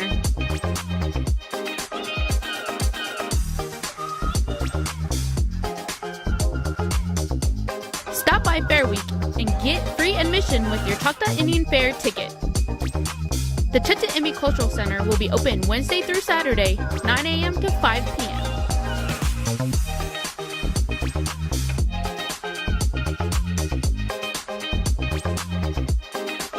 Hope to see y'all there.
All righty, folks, welcome back. Here, we're going to give a few shout-outs while we're waiting for the clock to tick down. Halfway mark, and we're going to enter this second half of this excellent, awesome ball game. Marshall Bell from Arizona. I appreciate the message, brother. Me and Brett, we appreciate your kind words, sir. Thanks, Marshall. And who do we got here? Let's see. Thank you, Dale Thomas. Let's see, Jody Solomon. Let's go, Book Chitto. Come on, win. Post one, little bro. We got Philip McMillan Jr. I remember that guy. Per River, shout out. Number 23, Alex McMillan. Thanks for tuning in, Philip. Michael McMillan. Anyone call for Free Willy for Garcia just to jump in the huddle? He touched no one. Mike, you're crazy. Did you get Jody's? I did, yes. Got Lionel Dan. Saying what's going on. Graham Lewis. Let's go Per River. And La Rosa Thompson. Way to go, Brax. All right. Miranda Bubba. Kuhn. Bubba, yeah. Bubba said, let's go 74 BC. Miranda says, let's go Tayshawn. And Nuckney 6. And Dale Thomas again. Dale Thomas again, Alberta Shouting Nels. out to us announcers. I appreciate you tuning in. Alberta Nels from Flagstaff, Arizona. Thank you for tuning in, yes. And And Salil. Solil Golden Tubby. Let's go Per River. All right. Appreciate everybody joining us. Here we go. We're beginning our third quarter of the men's championship game between Book Chitto and Per River. And this half, the Book Chitto will be shooting to the south, and Per River shooting to the north. We're on the south side now, and Book Chitto is threatening. They're coming out hot and heavy for this second half. They want to make sure they solidify that lead some way, somehow. But Per River's not going to make it easy. All right. Per River is now shooting to the north. Ball's on the north side. Looks like Book Chitto defender gets the ball out, advances to the south. Quickly, we're on the south. We're still in play somehow. We're dangerously close. Big old takedown right there, but the ball is rolling towards the goal. Looks like Book Chitto kind of almost thought they had a shot, but it's still on the ground. Book Chitto shooter trying to evade a tackle, a T-shirt tackle by Pro River defense. He looks like he still had the ball. No, I take it back. Book Chitto was able to, Pro River was able to pick that up and get it out of there. Book Chitto disrupted after they picked up the ball from midfield. Quickly returned to the north side. Per River's trying to shoot. Ball's on the north side, about the 40-yard line. Per River goal. Tug of Playing war. tug of war between Per River and Book Chitto. It's stuck in somebody's sticks. Instead, he just made a tackle. Just brought him down to the ground. Ball's dropped. 40 And gets it. Oh, Book Chitto gets it and throws it about 20 yards in the air. Ball's at midfield. And there's the officials blow I the guess ball we dead. have a Infraction? infraction and a substitution happening. The ball goes up. We're right about the 46, 47-yard line. Near home side. Oh, man, somebody's sticks go breaking, and there's no cups on that one, it doesn't look like. So All right. Wow, where ball we at? goes straight up. we're right in midfield. Goes about 30 yards straight in the air. Advanced about 5 yards. Ball is on the north side. We are currently tied 1-1. Looks like Man. Tommy throws it about 20 yards in front of him. We're stuck within like a 10, 15, 20-yard range right here. The ball just keeps going back and forth. There we go. There Oh, might be some oil on that ball or something. hard shot, and it bounces off the shoulder of Book Chitto shooter, and they're trying to get to it and forward it on to the south side, but PR gets it out of there. It's on the ground. 102 overshoots it. Looked like Bryce tried to pick up the ball and he missed. Shovel pass. Okay, we're over closer to the south pole. We're kind of looks like we're in the danger zone. Hard shot taken. It goes out the backside. No good, and the ball is up right by the right side, upright. Book Chitto shooter stays free. He kind of lines up a lob. He fakes. He's trying to evade a tackle. He's taking a breather as he's jogging. Hard shot goes up. It's a little too high. Backside shooter looks like he had it. Wow, that was a quick catch on the. Bracy Bell. Yeah, that was The shot. quick. Another shot. Another shot taken. Backside shooters. Looked like Keith. No. Regan couldn't Nope. tell. No, that was Parkinson. Shot taken from the east side, it looks like, and score for Book Chitto. We're going to confirm the shooter on that one. Ball goes up, and we're in midfield, and there's everybody collapsing on the ball. That energy is sparking new life for Book Chitto, and Pro River also taking not too lightly for that one. They keep it in play, and they're able to keep it going. It's going high, still in play. Riggin in there. Ball's tossed up on the north side. There's a lot of white shirts right catch. there in midfield, though. That was, I don't know, no name for that number. Just only 11:30 in the time of this third quarter, and Bokchito was already on the south again. It's in midfield now. It's back in the south. We have a possible infraction. We've got an infraction right here. Looks like number 2, Sagel Jimmy for Pearl River is taking a breather. And the ball goes up on the backside of the south pole. That was a dangerously close shot, deflected down, and the ball is rolling to the backside. They still keep it in play. Pearl River Pearl River defense overshoots it. So the ball is on the east side now. Hard shot taken. It's batted down. It's still on the east side. Shooters are trying to do a turnaround shot. 39 keeps. He stays up as he gets rid of the ball. We're on the north side now. Ball situated about the 30-yard line. Pearl River thought he had it. The huddle is forming around the 30-yard line, midfield. Stoppage. Another stoppage in the game. All right, ball's tossed up about the 30-yard line on the north side of Pearl River goal. We got Pearl River shooters in there trying to get the ball and take a shot. Looks like Bokchito thought he had it. He did a Hoxagy play. We still have a huddle about the 20-yard line. Another shot is taken by Pearl River shooter. Goes out of bounds. Ball's tossed up on the back side of the goal. Hits the goal post. And we have Pearl River lobbing it in. Close. No good. Ball's picked up by another shooter for Pearl River. Batted down. Ball's about 5 yards away. We got a lot of body checks going on. Bokchito trying to keep him from scoring. Ball's about midfield. Looks like Alex Favre missed the ball. Picked up by Bokchito. Oh, they're able to scoop it over there to the south. Now Bokchito is trying to add another point to the board. Shot taken. We're on the front side. Lone shooter takes a shot. No good. It goes out the back, and ball goes up by the left side upright on the south.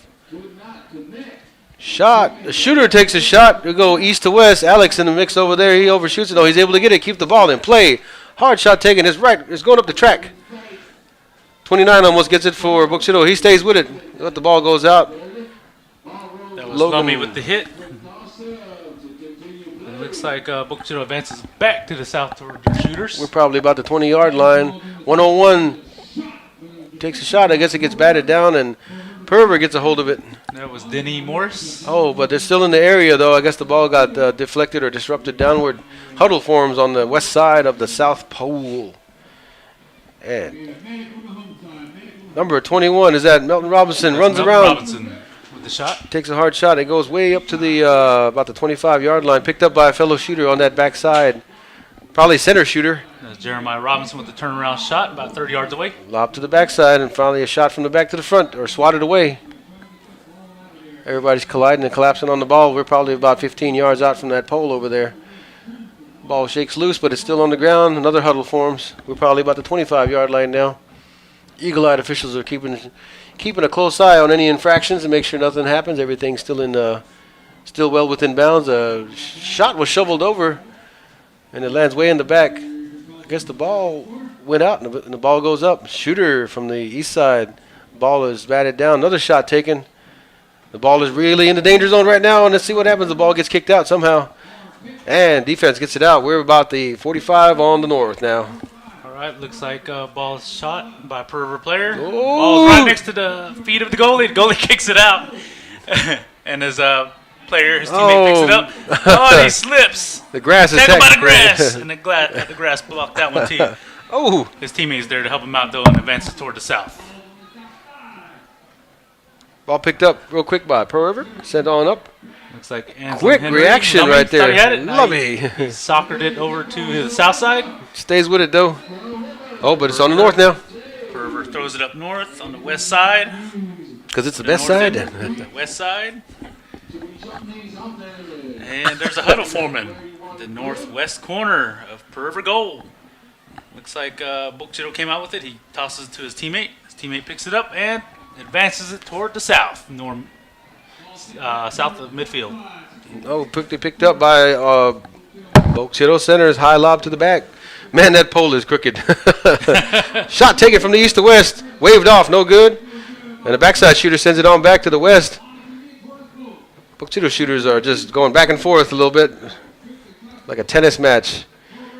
PR gets it out of there. We're about the 45, maybe the 40. Almost picked up on the one hopper.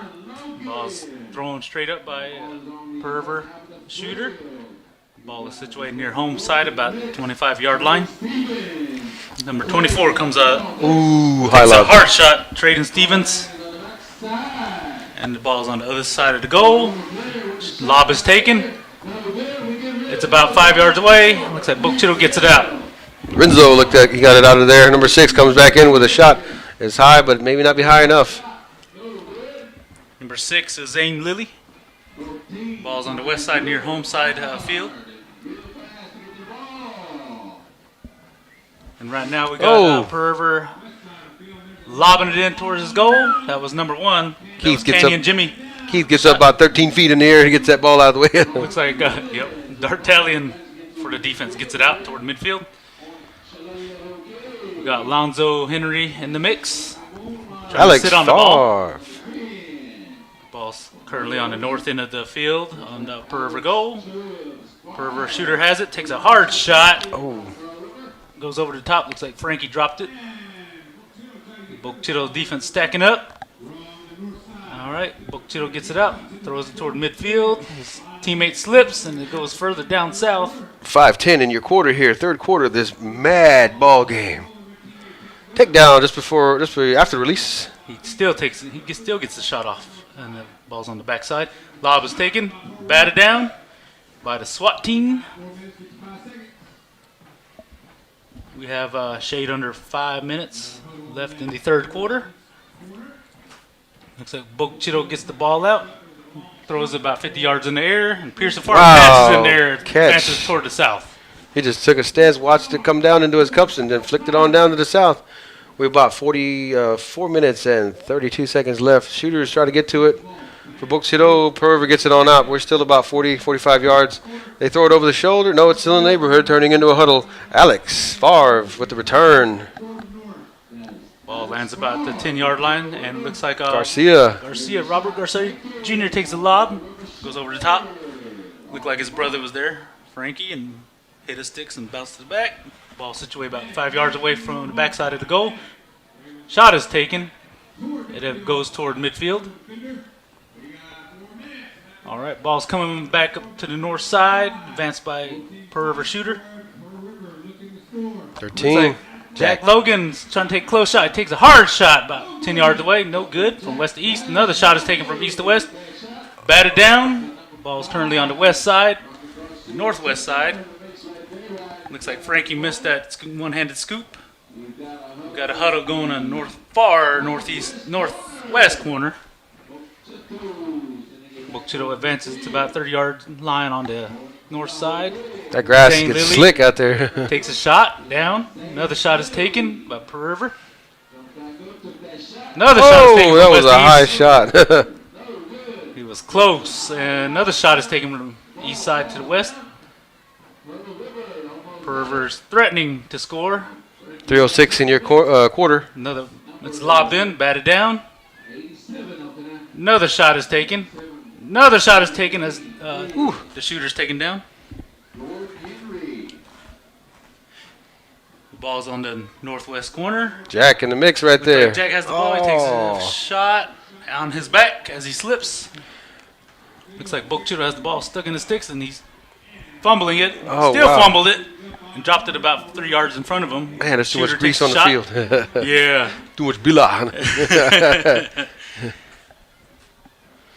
And it looks like Bookchitto gets it out. 40, Throws it to the York. south. Looks like it lands about 30 yards out. Gets rolling on, maybe going back to midfield. There we go. We got the ball set over. BC shooters are getting in the mix right there. Overshot, misses a tackle. Shooters are able to kind of shovel it towards the Coffin's corner back there on the southwest. Ball is still in play, I think. No, ball goes up. Ball goes up. We're by your left side upright. Ball is batted down. PR's trying to get to it on the ground. They get clear and they get rid of the ball just before almost takedown. All right. Jack Logan scoops it up and he slips. Golly, that grass. And then he's dodging defenders and he takes a lob shot as he's thrown down. It's batted down. It is about the 25-yard line on the visitor side on the north end. And it looks like Perver takes another lob shot. It's short about 10 yards. All right, I think there's an infraction. Oh, There's a halt to the play. Temporary halt. Ball goes up on the east side of Perver goal on the north end. All right, ball's near visitor side. And looks like a shot is taken. It's on the ground, bounces on the ground on the west side, east side, excuse me. we're on the south side of midfield now. The ball is trying to get swatted down. It's rolling, and grass is tripping people up. I think the grass is going to get the defensive player of the game. He keeps doing takedowns. Yes. Shot taken, high lob to the backside. We got 53 seconds left in this quarter. Shot from the backside and is batted down. It's dangerously too close in the front. It's not in danger zone yet, but Melton takes a shot. It goes a little too high. I think it was batted up over the goal, and now the backside shooters are trying to do something. Defense gets it out of there, and here we are. We were Looks closer like to midfield. Dalton Clegg for Perver gets the ball out. Big Dalton. All right, looks like the ball's still in play on the visitor side, about midway. Boca Chica takes a shot over the top. It was right between the uprights and the goal post. Quickly picked up out of there, I think, or on the one hop, and then is picked up again by a center for Pro River. We're going to the north. Keith takes a swat at it. It's caught in there by Shooter. Shooter. Fakes, Oh, takes a shot. whoa. Hard shot about 2 yards away. Is that count? I think a shot was taken. And Half there of them are saying the score, other half is saying no. He took a shot about 3 yards away from the goalpost. He did a few he shot did a fakes. few he did a few pump fakes. Was able to get past Keith. May have taken a low shot. It may have ricocheted off the goal. And They count are counting They it. count it. It's 2-2. 2-2. One more quarter of this powerful ball game left, guys. That is the end of the third quarter, and we move on to the fourth and final quarter. It is Wow. tied up. PR 2-2. keeps the dream alive. So we'll be right Yes. back. When we find out who the shooter is, we will, or who scored the shot for Perver, we will let you know. Yes, sir. We'll be back. We're going to take a little break. We'll be right back in a minute or two. Now, don't go nowhere. You're in for a wild fourth quarter. And also be ready to be loud for your team, all right? Be ready to be loud for your team because they need your support. We're going to feed off of that, okay? All right. Short break.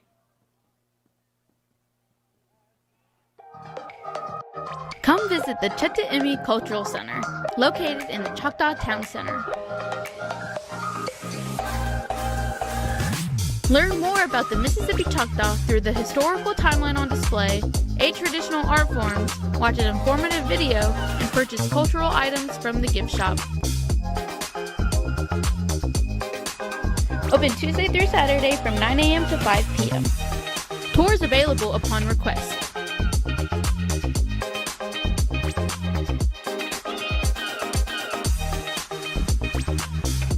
Make sure you stop by the Cheta'imi Cultural Center.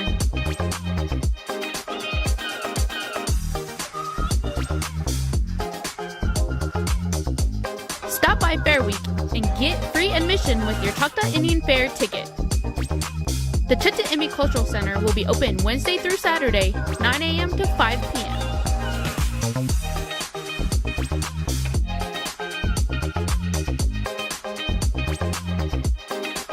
Hope to see y'all there.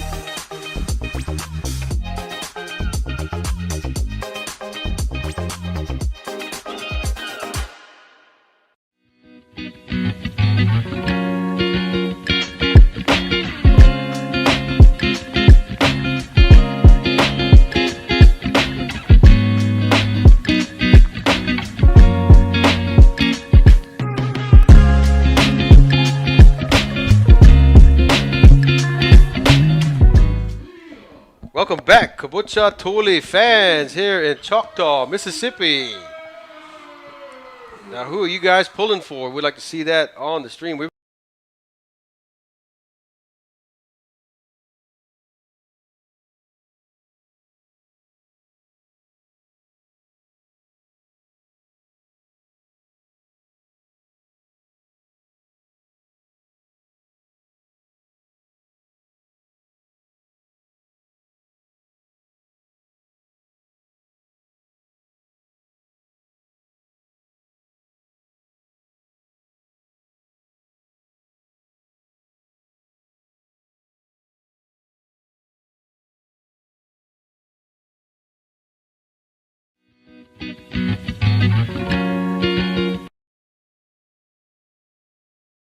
Pearl River, giving them a workout, and then Pearl River was able to return the favor by putting the ball and keeping it down there and constantly return the balls.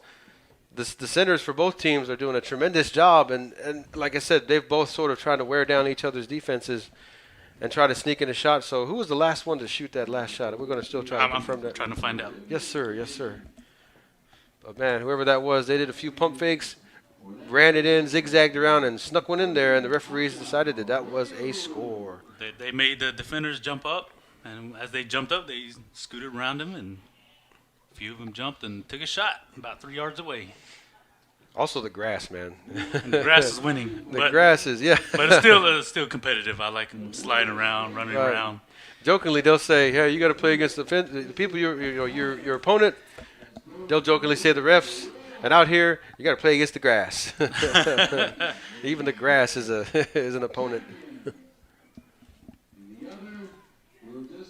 And of course, everybody, most of everybody knows that Bukchito has won 3 straight World Series championships, and Pearl River won one recently a few years back. So they have the championship pedigree, and they know how to play. Yep, they've been here before. So don't count any team out. No, sir. No, sir. Anybody, like you say, whoever wants it more, and sometimes that we may be going to sudden death. Who knows? That's going to be yeah, that's going to be exciting to see. It sure will. We got. Alrighty, I found out who the scores were from. Okay, we got 2 each from both teams. Bukchito scores are one from Braxton Amos and one from Johnny Vaughn Jr. Okay. For Pearl River, we have Garrison Trey Lilly with 1 score and Tayshawn Mingo with the other score. All right. So those are your shooters and scores for each team. And we are set to begin our 4th and final quarter for the Choctaw Indian Fair Stickball World Series of Stickball. Yep. So let's see. We've hope everybody's got their all the rides out of their system. Yeah, and it's the final day of the fair as well. So, but I don't think anybody's going to peel up out of their seat to go grab a quick Ferris wheel ride or bumper car ride. They're watching this fast-paced action out here with us. Here we go. Toss up. Final quarter. Yet to go down. Set to go down. Battle of the Rivers versus Battle of the Big Creek, or the Flood versus the River. All right. Ball is on the north end of Pearl River goal. Bukchito will be shooting to the south, which is to your right of your screen. Pearl River to the left of your screen. Or to the north. Or to the north. All right, there's a huddle about the 45-yard line on the north end of Pearl River goal. Bodies flying everywhere in the midfield. And it looks like the grass is winning once again. But they're fighting so hard in the center to get the ball out, both teams. All right, looks like Pearl River gets it out, advances it toward the north, and looks like Bukchito bats it down. We got Lummy, had it temporarily, let go of it. Excellent maneuver, but keep the ball out of Lummy's cups. All right, Pearl River advances it forward. That was Creighton McMillan. All right, Bukchito gets it out. We're barely about 10 yards down the field. We're still just on that north side of midfield. Bukchito is trying to get it out of there, get it to the south. Pearl River. Ball goes out of bounds on the. He's doing all they can to keep it on that north end. And looks like it's on the east side of north end, near the visitor side. Man, everybody's taking each other out as they get near that ball. And they're landing on the track as well. It's a dangerous area. Road rash. Yes. Looks like ball's lobbed in for Pearl River. Oh, shooter's on the backside. Got backside shooter take a shot. Hard shot. Goes out of bounds on the east side, visitor side, and north end. And looks like Bukchito gets it out. Advances about 40 yards in the air toward midfield. Wow, Pearl River picks it up, one hopper, and throws it hard toward the north end. Bukchito answers back, throws it back to midfield. Pearl River trying to win that battle in the center field area. Bukchito gets it a little bit forward. We're just tasting a little bit of the south side now in this last quarter. Bukchito able to get it on further down to the south side. Quickly picked up by a shooter, batted down by defense. It's rolling to the front of the goal. We're a good bit away from the goal now, but we're not even quite 50 yards yet. Shooter picks it up again for Bookchido. He evades a tackle. He tries to line up a shot. He did a pump fake and it went down. It's right there in front of the field and in front of the goal. I'm sorry, and it goes out the backside of the field, and the ball goes up by your official. Shooter chases down the ball, but it still goes out. So another ball goes up by the illustrious Toby Hickman. So Toby, I hope that's usually the area where he gets around some players. Hopefully that don't happen to him tonight. Keep it out for yourself, Toby. Keep your head on swivel. Somebody's bandana gets flying off after a collision, and we're on north side. All right, ball's on the north side near home field, home sideline. Shot is taken by Frankie. He drops it. His teammate's there to pick it up. Takes a hard shot from front to back. Ball goes out of bounds. Ball's tossed up on the northeast corner. That goes and gets a snack at that north booth over there. Oh, yeah. Somebody got a souvenir, too. Oh, yeah. Like, this is $20, you know. Yeah. Might just keep it in practice for next year. No, There's huddles continuing on the backside. Like, I'm going to Beams. I'm just kidding. It looks like Bookchido gets it out, throws it about 10 yards in the air. His Ooh. teammate picks it up. Great catch. Advances it toward the south. Almost caught in midair. Picked up quick on the ground by number 22 for Pearl River, and we're on the north side of the midfield. Looks like Pearl River takes a lob shot on the backside, and it lands right next to the goal. It's near the goal post on the north end. Pearl River goal. Defender had it and was tackled by the grass, and he fell down. His teammate's there to advance it to the south, but his teammate gets tackled and dropped, and Pearl River advances back to the north. It's located in front of the goal. Looks like William Tubby again tries to take a shot, but his sticks are grabbed by a defender for Bookchido. Ball pops out. Looks like Lummy's there, but he misses the ball. Pearl River had the ball temporarily. It is dropped. Looks like Pearl River takes another shot, lands on the backside. Bookchido defender is there and advances it about 30 yards in the just air. like that, man. Yeah. It's like a tennis match, back and forth, back and forth. All right. Pearl River takes a shot, lands on the backside.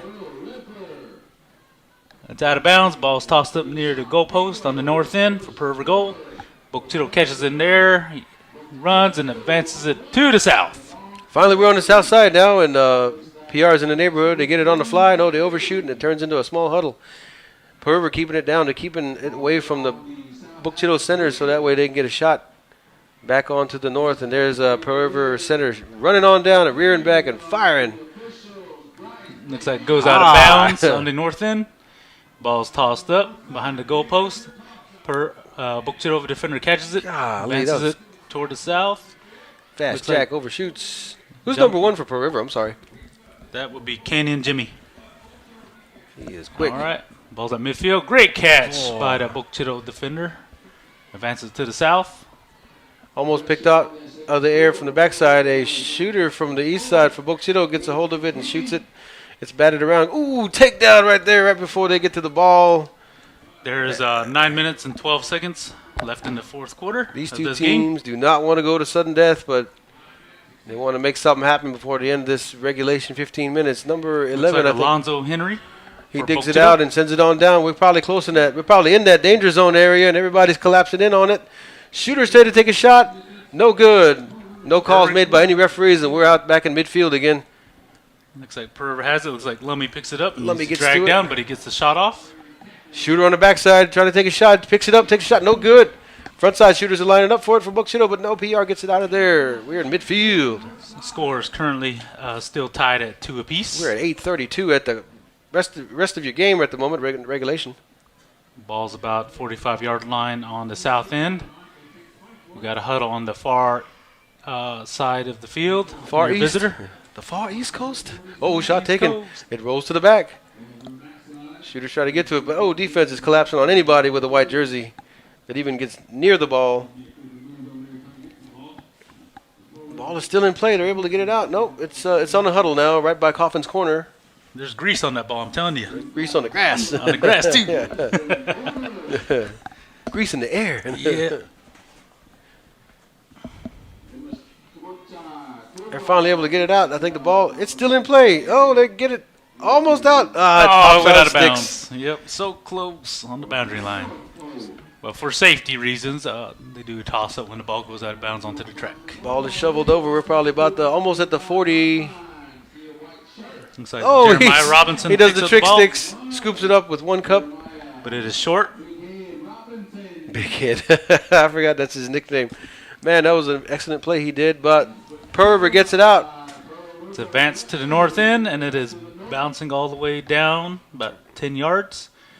Pearl River takes a shot. It is batted down by Keith. Keith gets the ball. Keith Bell gets the ball and advances toward midfield. But Pearl River is there to answer back. And it's short by 15 yards. It's batted down. Looks like D'Artaglian's run to the ball. He misses. But his teammate is there to help him out. Quickly And picked up. Bookchitto launches it down to the south end. We're about the 30 or 40, 35-yard line maybe. Quickly picked up by a center for Look like PR. Creighton McMillan. Frank McMillan. He gets it on to the north. Looks like D'Artaglian has the ball again. Flicks it Tosses over it over his shoulder. Uh-huh. Ball's on the visitor side near midfield. Looks like Bookchitto's shooter's taking his time. Ooh, high launches lob right there. Lands to the west side. Shooter from the front end takes a hard fall as he takes a hard shot, and the backside shooters try to get to it. Defense is on it. Oh, shooter looked like he had it, but he's waiting for it to pop out. There he goes. He's backpedaling. He takes a lob, and it goes from west to east. Shooter in the front almost had it. That freaking pole is rattling. Picked up quick, but the ball goes straight up. Shot is flicked over there, but it's batted away. Number 33 is in the neighborhood. Another shooter tries to get to it for Bookchitto. It goes too high. Shooter's on the backside, overshoots it for Bookchitto. Another shooter picks it up on the fly. He takes a slip from that grass. The grass won again. Defense gets it out of there. That grass is trying to be MVP this game with all these takedowns. Look like Bryce Bell at the center. We're back on the south. 5:38 left in your regulation ball game. Pearl River's trying to get it off the ground and get it up out of there. And they're able to get it going. We're just a little bit, probably about where the ball toss-up goes at the 50-yard line. Overshot. Number 1 and 97, we're battling for it, but it goes out. And another ball up by your official here in about, there we go, ball is going up. Probably about the 40-yard line. Batted down by PR, but picked up. Uh-oh, we may have an infraction. So we have to have a substitution real quick. Any infractions? I didn't see any. May have been too many Kabuchatu on the field. Yes. Ball is batted toward the south now. Shooters for Bookchitto. They don't want this. They don't want that sudden death. They want to get it knocked out right now. Bookchitto on the run. Pearl River gets it out of there, but no, it's still in that neighborhood. Shooter shovels it forward. It's batted away by defense. Big old scramble right there as it turned into a pileup.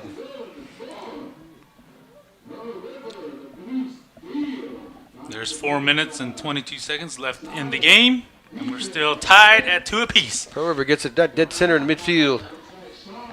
All right, we got a huddle going on about the 35-yard line on the north end of Pearl River goal. There's a battle going on between all the centers. Shoveled over the shoulder, and we're about the 45-yard line on the south side of midfield. Number 111 flicks it, but I think there was a stoppage for some reason. Or Yes, there was by an official. Okay. The ball's tossed up. Oh, Bookchitto was able to get it a little bit further. Almost caught midair by Pearl River, but it's forwarded. We're on the easterly side of the field. Grass does another tackle again. Almost picked up by Pearl River. Shooter takes a quick over-the-shoulder shot. Almost picked out of the air, and they're trying to get it in the cups of defense to get it on out. And they do for Pearl River, and they're ready to go. North side action. Advance to the north side, about the 30-yard line. 3:20 left in your ball game. A shot is taken. It is batted back by Keith Bell. Takedown. Big takedown by a Pearl River shooter on a Bookchitto defender. Ball advances near home side. And the Pearl River shooter misses. It looks like D'Artaglian runs down the home sideline, takes a shot from 50 yards out. Wow, he had a beat on it, but it was batted down, and we're on the backside. Shooters are trying to take position over there for Bookchitto to continue the offensive effort. Bookchitto picks it up on the fly. A high lob comes from the west, goes to the east. Backside shooters are trying to line something up. They do a Huxaji shot, but backside is able to get a hold of it. It goes a little too high.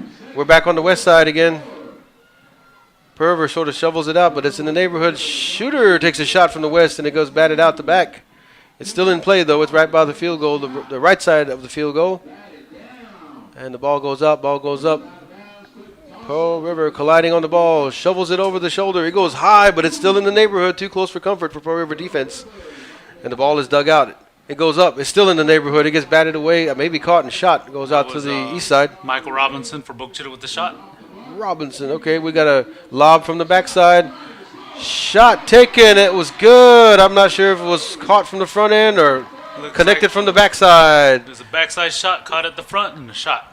Wow. And then score Just at above the 2 2-minute minutes, mark. and now we are at the, just below 2 minutes. We are at 3-2. Bookchitta is in the lead. Ball goes out. Pearl River looking to tie it up to make sure they can get to that sudden death mark. Got 1 minute and 37 seconds left in the game.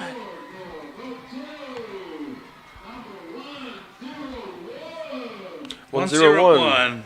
Is it? Sorry if I mispronounced the name, but Diney Morris is the one credited with the score for Bookchitta.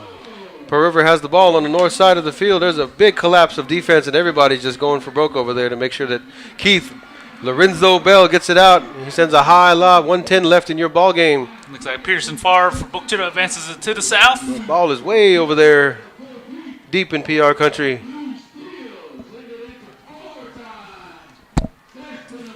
Less than a minute to play in the game of the World Series of Stickball Championship in the men's division. Looks like defense is overloading. I mean, both teams are overloading. Oh, we have to We got some. separate a little skirmish that happened over there between some players. It's just killing time when the teammates, the teams don't show sportsmanship. 30 seconds left in your Less ball than 30 game. seconds. Ball goes up. Right. Ball is out. No, it's still in the area. Still in the area. Still went out of bounds, I believe. Ball goes up. Shot taken, no Shot good. taken. We go to the west side, or east side, I'm sorry. Another shot is being lined up by a shooter for Bookchitta. It lobs up. It's high. Oh, somebody goes colliding on the ground right there. 7 Robinson. seconds. Ball's up Ball on the north is end. close. 3. All right, Perver run out of time. And that is And your that is ball your ball game. Bookchitta is going to be 4 straight. 4-peat champs. Yeah, 4-peat. There's no word for that. There go the fireworks. And your champions for the World Series Men's Division Stickball, Bookchitta. 4-time champions. 4-time 4-peat champions. 4-peat. Yeah. And again, but folks, they get to take home the drum for the men's division. the golden drum. Yep. Or as they call it, the Athipa Chito. Yes. Yes, that's another word But that was for a drum great. in Choctaw, but yeah. Now, this was nothing short of a championship caliber game, and we all expected it. And it was not a letdown. Pearl River should hold their heads high because they gave them a heck of a game. Yes, both teams put on a great showing tonight. And that's what you expect out of a championship game. I mean, they advanced after beating all these teams. A lot Yep. of great teams, and they were the last two standing. Right. For those few minutes into the fourth quarter now, Bookchitta had to hold their breath and like, oh man, they got us knotted up 2-2. And so at that point, no matter how hard you fight, how many people you got, you definitely want to go into a sudden death overtime, especially for a team that's going to put up such a valiant effort as Pearl River. So hats off to both teams. Big ups to Pearl River for coming out and showing out and showing up and showing out. And congratulations to Bookchitta.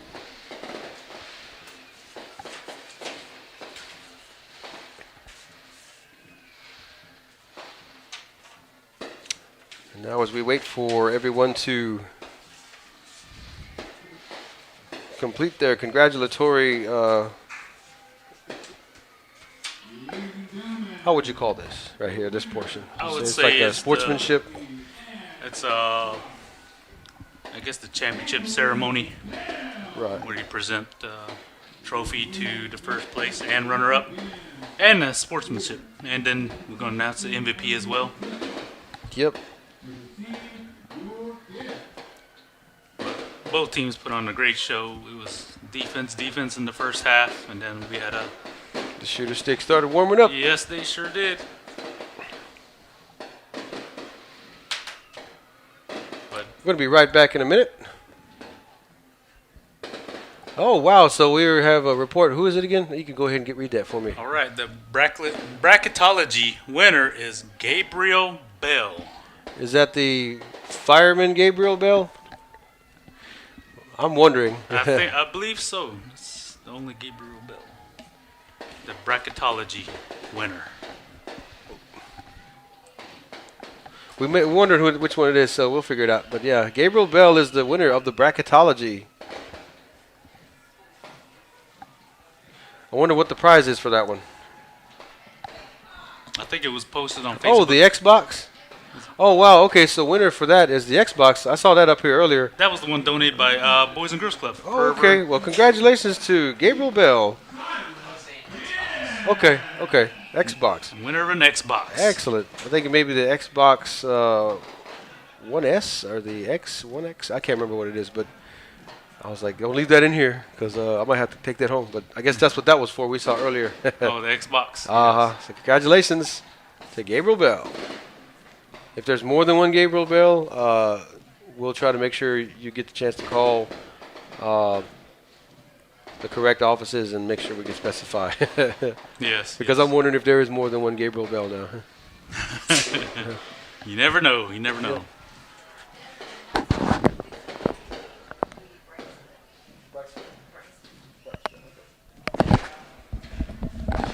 We'll be back in a minute, and we'll be ready for your winner ceremony. And just stay tuned and enjoy the show.